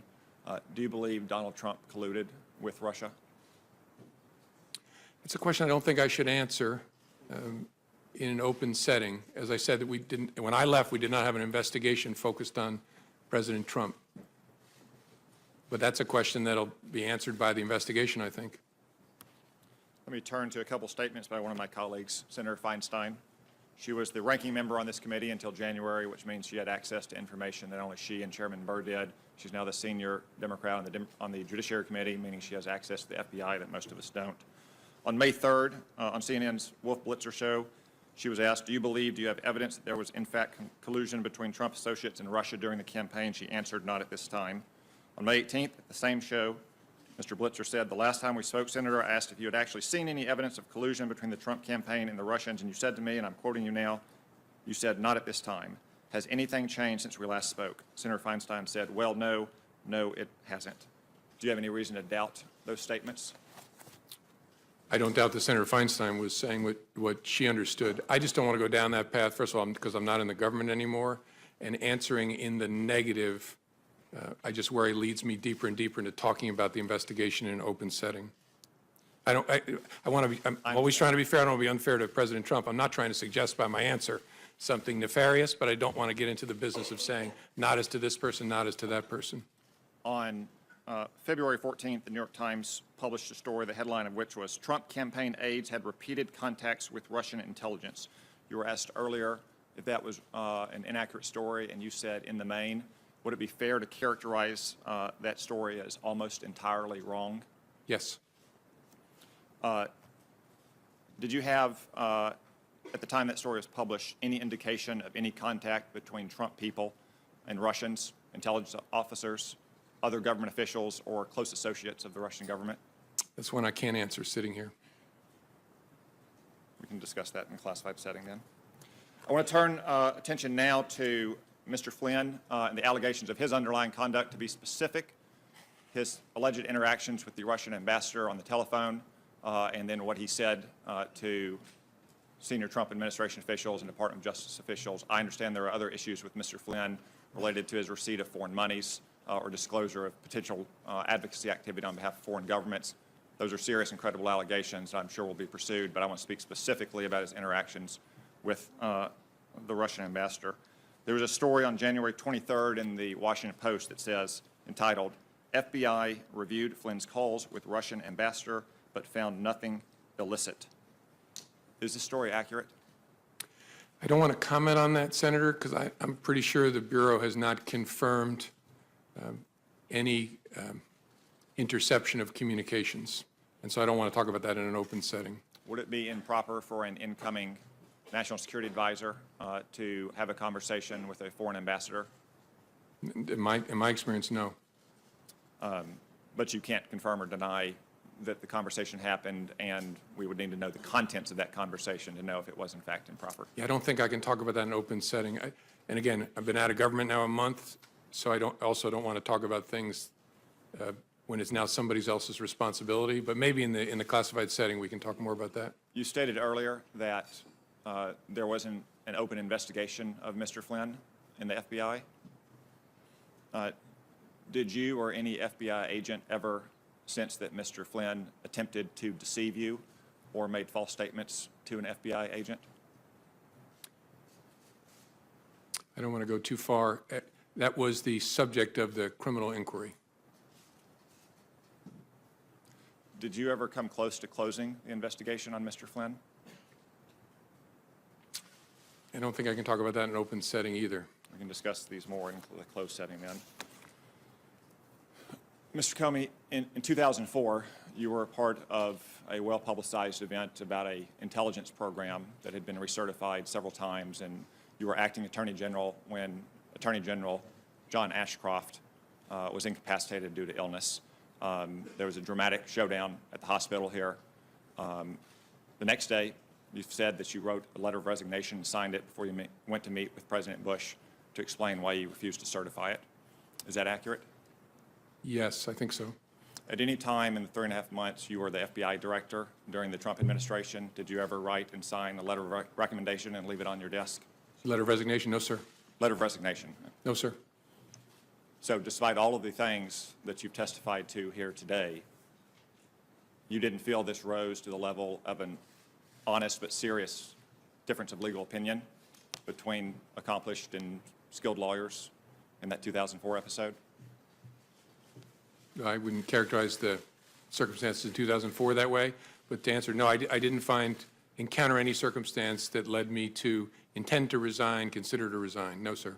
Thank you. Senator Harris. Director Comey, I want to thank you. You are now a private citizen, and you are enduring a Senate Intelligence Committee hearing, and each of us gets 7 minutes instead of 5 as yesterday to ask you questions. So thank you Now, for I'm wanting to between speak truth. opportunities Well, now, so. Well, you are, I'm sure you'll have future opportunities. You know, you and I are both former prosecutors. I'm not going to require you to answer. I just want to make a statement that in my experience of prosecuting cases, when a robber held a gun to somebody's head and said, "I hope you will give me your wallet," the word hope was not the most operative word at that moment. But you don't have to respond to that point. I have a series of questions to ask you, and they're going to start with, are you aware of any meetings between the Trump administration officials and Russian officials during the campaign that have not been acknowledged by those officials in the White House? That's not even if I remember clearly, that's not a question I can answer in an open setting. Are you aware of any efforts by Trump campaign officials or associates of the campaign to hide their communications with Russian officials through encrypted communications or other means? I have to give you the same answer, Senator. Sure. In the course of the FBI's investigation, did you ever come across anything that suggested that communications records, documents, or other evidence had been destroyed? I think I got to give you the same answer because it would touch on investigative matters. And are you aware of any efforts or potential efforts to conceal communications between campaign officials and Russian officials? I think I have to give you the same answer, Senator. Thank you. As a former Attorney General, I have a series of questions about your connection with the Attorney General during the course of your tenure as Director. What is your understanding of the parameters of General Sessions' recusal from the Russia investigation? I think it's described in a written release or statement from DOJ, which I don't remember sitting here, but the gist was he would be recused from all matters relating to Russia and the campaign or activities of Russia and the 2016 election, I think, something like that. So is your knowledge of the extent of his recusal based on the public statements he's made? Correct. Okay. So was there any kind of memorandum issued from the Attorney General or the Department of Justice to the FBI outlining the parameters of his recusal? Not that I'm aware of. And do you know if he reviewed any FBI or DOJ documents pertaining to the investigation before he was recused? I don't know. And after he was recused? I'm assuming it's the same answer. Same answer. And aside from any notice or memorandum that was not sent or was, what mechanism or processes were in place to ensure that the Attorney General would not have any connection with the investigation, to your knowledge? I don't know for sure. I know that he had consulted with career ethics officials that know how to run a recusal at DOJ, but I don't know what mechanism they set up. And the Attorney General recused himself from the investigation, but do you believe it was appropriate for him to be involved in the firing of the chief investigator of that case, of that Russia interference? That's something I can't answer sitting here. It's a reasonable question, but that would depend on a lot of things I don't know, like what did he know, what was he told, did he realize that the president was doing it because of the Russia investigation, things like that. I just don't know the answer. You've mentioned in your written testimony in here that the president essentially asked you for a loyalty pledge. Are you aware of him making the same request of any other members of the cabinet? I am not. Do you know one way or another what he? I don't know one way or another. I've never heard anything about it. And you mentioned that you had the conversation where he hoped that you would let the Flynn matter go on February 14th or thereabouts. It's my understanding that Mr. Sessions was recused from any involvement in the investigation about a full 2 weeks later. To your knowledge, was the Attorney General, did he have access to information about the investigation in those interim 2 weeks? In theory, sure, because he's the Attorney General, I don't know whether he had any contact with any materials related to that. To your knowledge, was there any directive that he should not have any contact with any information about the Russian investigation between the February 14th date and the day he was ultimately recused or recused himself on March 2nd? Not to my knowledge. I don't know one way or another. And did you speak to the Attorney General about the Russia investigation before his recusal? I don't think so, no. Do you know if anyone in the department, in the FBI, forwarded any documents or information or memos of any sort to the attention of the Attorney General before his recusal? I don't don't know of any or remember any sitting here. It's possible, but I don't remember any. Do you know if the Attorney General was involved, in fact involved, in any aspect of the Russia investigation after his recusal on the 2nd of March? I don't. I would assume not, but I don't, well, let me say it this way. I don't know of any information that would lead me to believe he did something to touch the Russia investigation after the recusal. In your written testimony, you indicate that after you were left alone with the President, you mentioned that it was inappropriate and should never happen again to the Attorney General. And apparently, he did not reply, and you write that he did not reply. What did he do, if anything? Did he just look at you? Was there a pause for a moment? What happened? I don't remember real clearly. I have a recollection of him just kind of looking at me, and there's a danger here I'm projecting onto him, so this may be a faulty memory, but I kind of got, his body language gave me the sense like, what am I going to do? Did he shrug? I don't remember clearly. I think the reason I have that impression is I have some recollection of almost imperceptible, like, what am I going to do? But I don't have a clear recollection of that. He didn't say anything.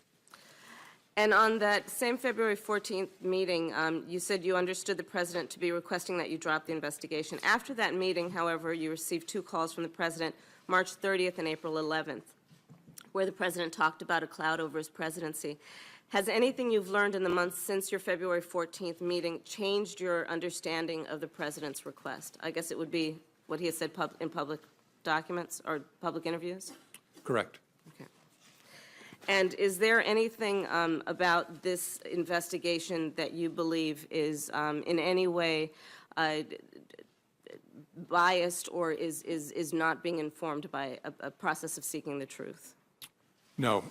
The appointment of a special counsel should offer great, especially given who that person is, great comfort to Americans, no matter what your political affiliation is, that this will be done independently, competently, and honestly. And do you believe that he should have full authority, Mr. Mueller, to be able to pursue that investigation? Yes, and knowing him well over the years, if there's something that he thinks he needs, he will speak up about it. Do you believe he should have full independence? Oh, yeah. And he wouldn't be part of it if he wasn't going to get full independence. Thank you. Senator Cornyn. Thank you, Mr. Chairman. Mr. Comey, I'll repeat what I've said at previous hearings, that I believe you're a good and decent man who's been dealt a very difficult hand, starting back with the Clinton email investigation. And I appreciate your willingness to appear here today voluntarily and answer our questions and cooperate with our investigation. As a general matter, if an FBI agent has reason to believe that a crime has been committed, do they have a duty to report it? That's a good question. I don't know that there's a legal duty to report it. They certainly have a cultural, ethical duty to report it. You're unsure whether they would have a legal duty? Yeah, that's a good question. I've not thought about it before. I don't know where the legal, there's a statute that prohibits misprision of a felony, knowing of a felony, and taking steps to conceal it, but this is a different question. And so look, let me be clear. I would expect any FBI agent who has information about a crime being committed to report it. Me too. But where you rest that obligation, I don't know. It exists. And let me ask you as a general proposition, if you're trying to make an investigation go away, is firing an FBI director a good way to make that happen? By that I mean... Yeah, it doesn't make a lot of sense to me, but I'm obviously hopelessly biased, given that I was the one fired. I understand it's personal. No, given the nature of the FBI, I meant what I said. There's no indispensable people in the world, including at the FBI, that there's lots of bad things about me not being at the FBI. Most of them are for me, but the work's going to go on as before. So nothing that's happened that you've testified to here today has impeded the investigation of the FBI or Director Mueller's commitment to get to the bottom of this from the standpoint of the FBI and the Department of Justice. Would you agree with that? Correct. Especially the appointment of former Director Mueller is a critical part of that equation. Let me take you back to the Clinton email investigation. I think you've been cast as a hero or a villain, depending on the whose political ox is being gored at many different times during the course of the Clinton email investigation, and even now perhaps. But you clearly were troubled by the conduct of the sitting Attorney General, Loretta Lynch, when it came to the Clinton email investigation. You mentioned the characterization that you'd been asked to accept that this was a matter and not a criminal investigation, which you said it was. There was the matter of President Clinton's meeting on the tarmac with the sitting Attorney General at a time when his wife was subject to a criminal investigation, and you suggested that perhaps there are other matters that you may be able to share with us later on in a classified setting. But it seems to me that you clearly believe that Loretta Lynch, the Attorney General, had an appearance of a conflict of interest on the Clinton email investigation. Is that correct? I think that's fair. I didn't believe she could credibly decline that investigation, at least not without grievous damage to the Department of Justice and to the FBI. And under Department of Justice and FBI norms, wouldn't it have been appropriate for the Attorney General, or if she had recused herself, which she did not do, for the Deputy Attorney General to appoint a special counsel? That's essentially what's happened now with Director Mueller. Would that have been an appropriate step in the Clinton email investigation, in your opinion? Certainly a possible step, yes, sir.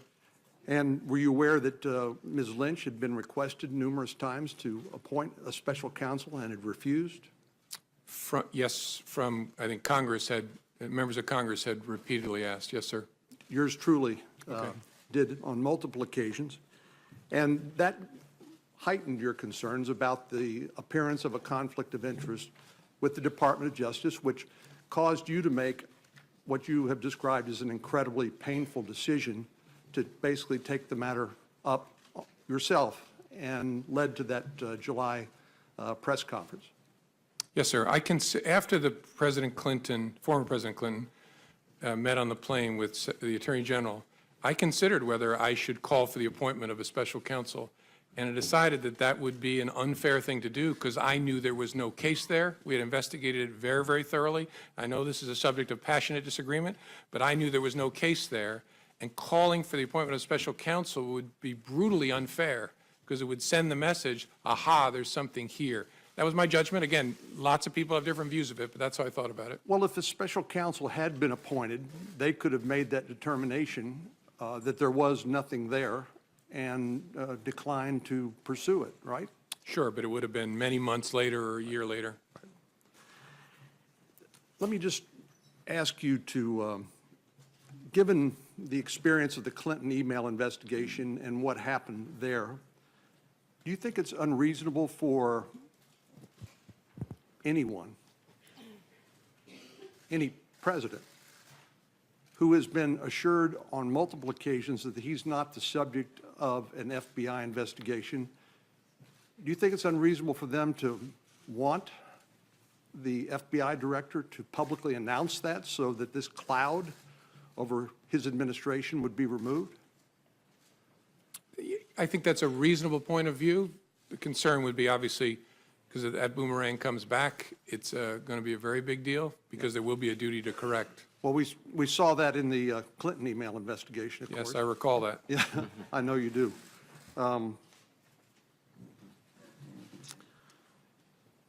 So let me ask you finally in the minute that we have left, there was this conversation back and forth about loyalty, and I think we all appreciate the fact that an FBI director is a unique public official in the sense that he's a political appointee in one sense, but he has a duty of independence to pursue the law pursuant to the constitutional laws of the United States.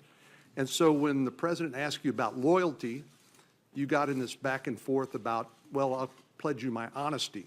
And then it looks like, from what I've read, you agreed upon honest loyalty or something like that. Is that the characterization? Yes. Thank you very much. Thank you, sir. Senator Reid. Thank you, Mr. Chairman. Thank you, Director Comey. There have been press reports that the president, in addition to asking you to drop the Flynn investigation, has asked other senior intelligence officials to take steps which would tend to undermine the investigation into Russia. There's been reports that he's asked DNI Coates and Admiral Rogers to make public statements exonerating him or taking the pressure off him, and also reports about Admiral Rogers and Director Pompeo to intervene and reach out to the FBI and ask them. Are you aware of any of these, or do you have any information with respect to any of these allegations? I don't. I'm aware of the public reporting, but I had no contact, no conversation with any of those leaders about that subject. Thank you. You have testified that you interpret the discussion with the President about Flynn as a direction to stop the investigation. Is that correct? Yes. You've testified that the President asked you to lift the cloud by essentially making public statements exonerating him and perhaps others. You refused, correct? I didn't do it. I didn't refuse the President. I told him we would see what we could do, and then the second time he called, I told him in substance, that's something your lawyer will have to take up with the Justice Department. And part of the underlying logic was that, we've discussed many times throughout this morning, is the duty to correct. That is a theoretical issue, but also a very practical issue. Was there your feeling that the direction of the investigation could, in fact, include the President? Well, in theory, I mean, as I explained, the concern of one of my senior leader colleagues was, if you're looking at potential coordination between the campaign and Russia, the person at the head of the campaign is the candidate. So logically, this person argued, the candidate's knowledge, understanding will logically become a part of your inquiry if it proceeds. And so I understood that argument. My view was that what I said to the President was accurate and fair to him. I resisted the idea of publicly saying it, although if the Justice Department had wanted to, that I would have done it, because of the duty to correct and the slippery slope problem.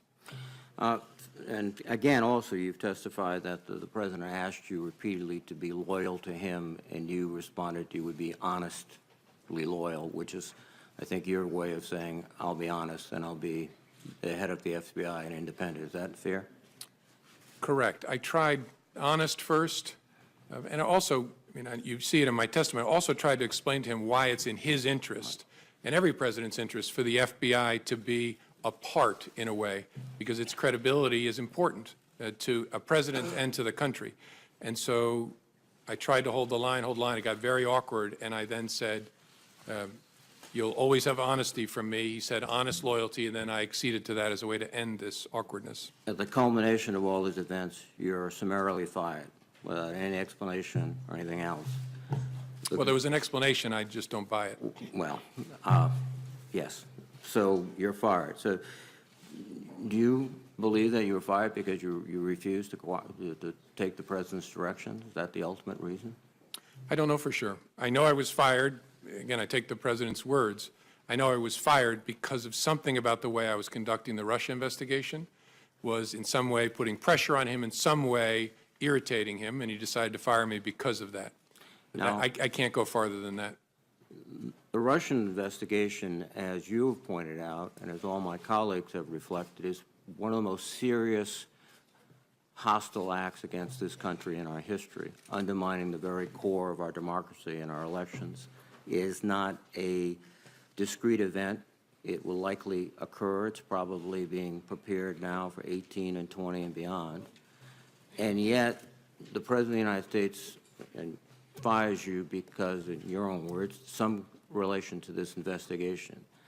And then he shows up in the Oval Office with the Russian foreign minister, first after classifying you as crazy and a real nut job, which I think you've effectively disproved this morning. He said, I face great pressure because of Russia. That's taken off. Your conclusion would be that the President, I would think, is downplaying the seriousness of this threat. In fact, took specific steps to stop a thorough investigation of the Russian influence, and also, from what you've said or what's been said this morning, doesn't seem to particularly interested in these hostile threats by the Russians. Is that fair? I don't know that I can agree to that level of detail, there's no doubt that it's a fair judgment, it's my judgment, that I was fired because of the Russia investigation. I was fired in some way to change, or the endeavor was to change the way the Russia investigation was being conducted. That is a very big deal, and not just because it involves me. The nature of the FBI and the nature of its work requires that it not be the subject of political consideration. And then on top of that, you have the Russia investigation itself is vital because of the threat. And I know I should have said this earlier, but it's obvious. If any Americans were part of helping the Russians do that to us, that is a very big deal. And I'm confident that if that is the case, Director Mueller will find that evidence. Finally, the president tweeted that James Comey better hope that there are no tapes of our conversation before he starts leaking to the press. Was that a rather unsubtle attempt to intimidate you from testifying and intimidate anyone else who seriously crosses his path of not doing it? I'm not going to sit here and try to interpret the president's tweets. To me, its major impact was, as I said, occurred to me in the middle of the night. Holy cow, there might be tapes. And if there are tapes, it's not just my word against his on the direction to get rid of the Flynn investigation. Thank you very much. Senator McCain.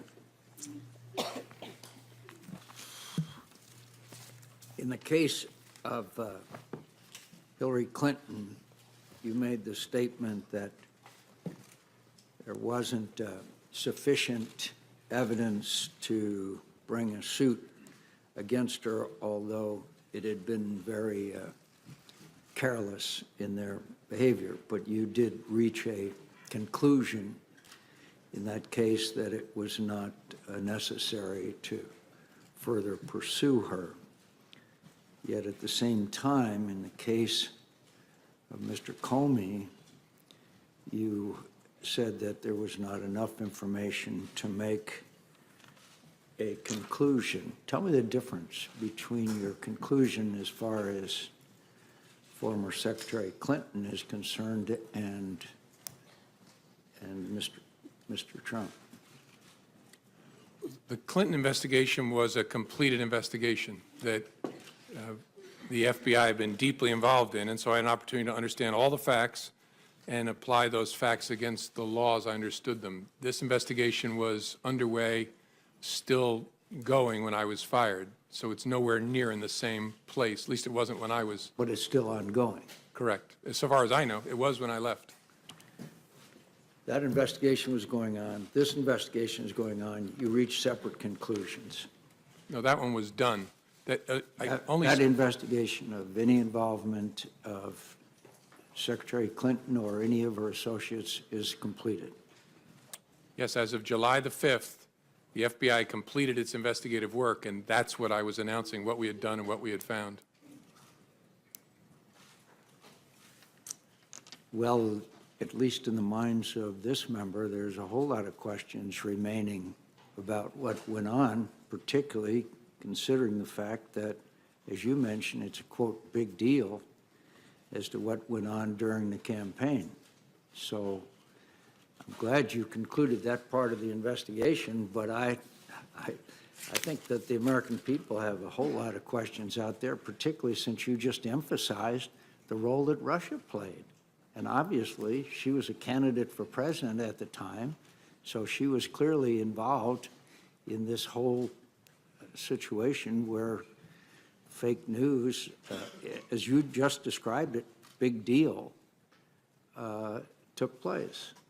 You're going to have to help me out here. In other words, we're complete the investigation of anything that former Secretary Clinton had to do with the campaign is over and we don't have to worry about it anymore?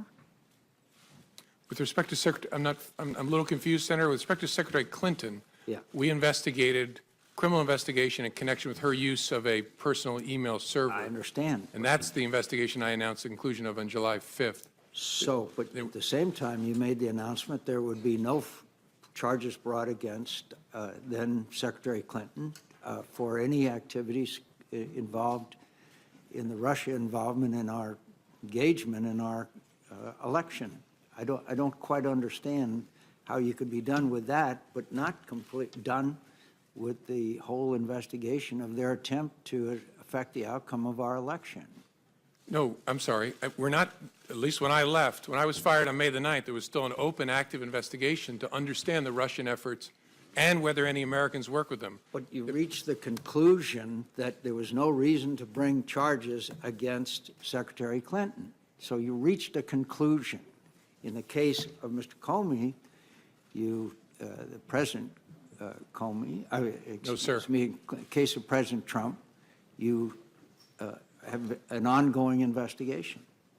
So you got one candidate who you're done with and another candidate that you have a long way to go. Is that correct?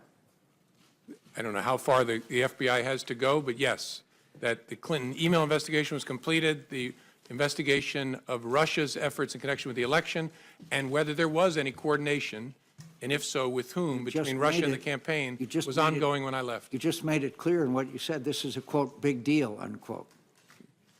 I think it's hard to reconcile. In one case, you reach a complete conclusion, and the other side, you have not. And you've, in fact, obviously, there's a lot more there, as we know, as you called it, a, quote, big deal. She's one of the candidates. But in her case, you say there would be no charges, and in the case of President Trump, the investigation continues. What has been brought out in this hearing is more and more emphasis on the Russian engagement and involvement in this campaign. How serious do you think this was? Very serious, but I want to say something, be clear. We have not announced, and there was no predication to announce, an investigation of whether the Russians may have coordinated with Secretary Clinton's campaign. Secretary Clinton's campaign. No, but they may not have been involved with their campaign. They were involved with the entire presidential campaign, obviously. Of course. Yes, sir. And that is an investigation that began last summer, and so far as I'm aware, continues. So both President Trump and former candidate Clinton are both involved in the investigation, yet one of them, you said there's going to be no charges, and the other one, the investigation continues. Well, I think there's a double standard there, to tell you the truth. Then when the president said to you, you talked about the April 11th phone call, and he said, quote, because I've been very loyal to you, very loyal. We had that thing, you know. Did that arouse your curiosity as what, quote, that thing was? Yes. Why didn't you ask him? It didn't seem to me to be important for the conversation we were having to understand it. I took it to be an effort to communicate to me that there is a relationship between us where I've been good to you, you should be good to me.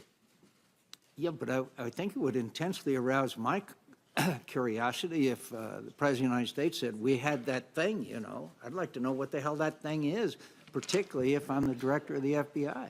Yeah, I get that, Senator. Honestly, I'll tell you what, this is speculation, but what I concluded at the time is in his memory, he was searching back to our encounter at the dinner and was preparing himself to say, I offered loyalty to you, you promised loyalty to me, and all of a sudden, his memory showed him that did not happen, and I think he pulled up short. That's just a guess, but I've a lot of conversations with humans over the years. I think I would have had some curiosity if it had been about me, to be honest with you.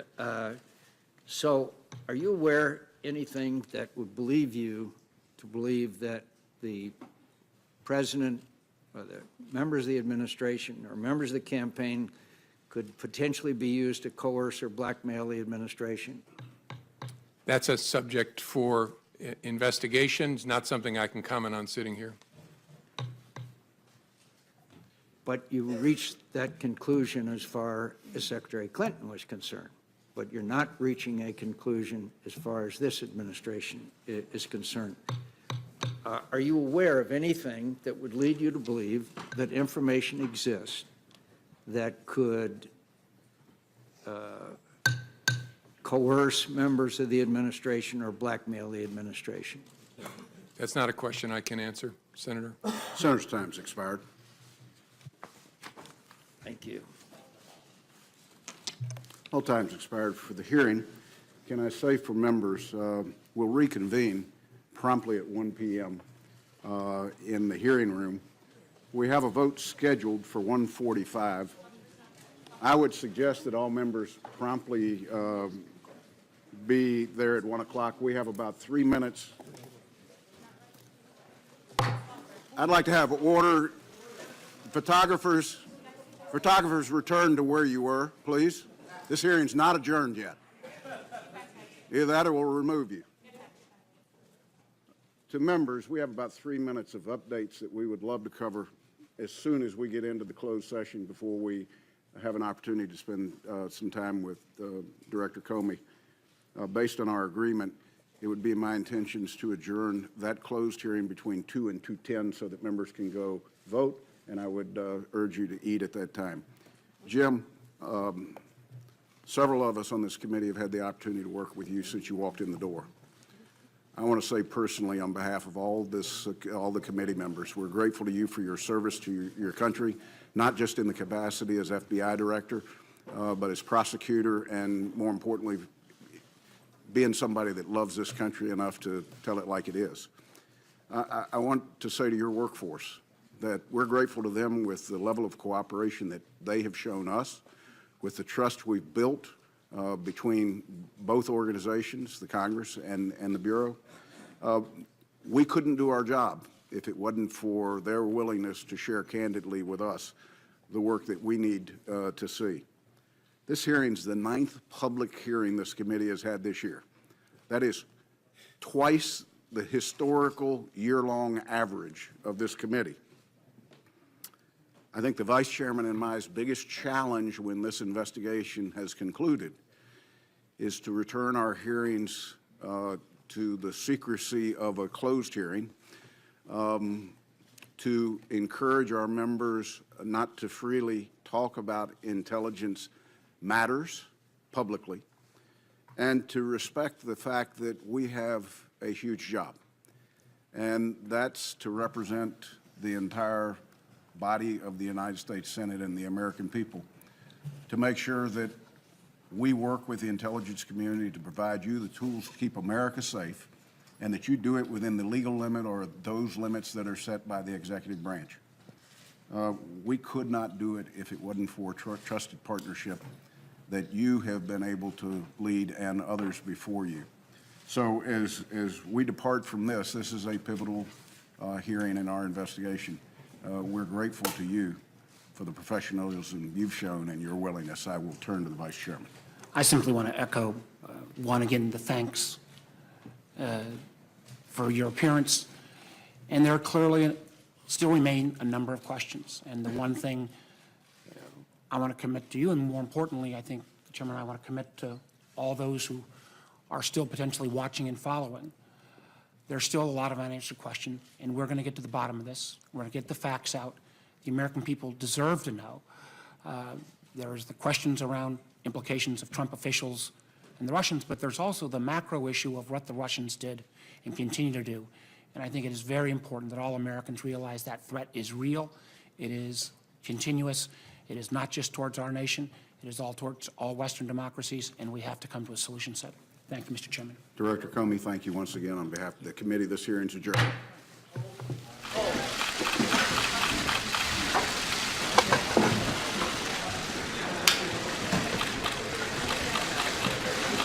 Who's hot? Who's hot?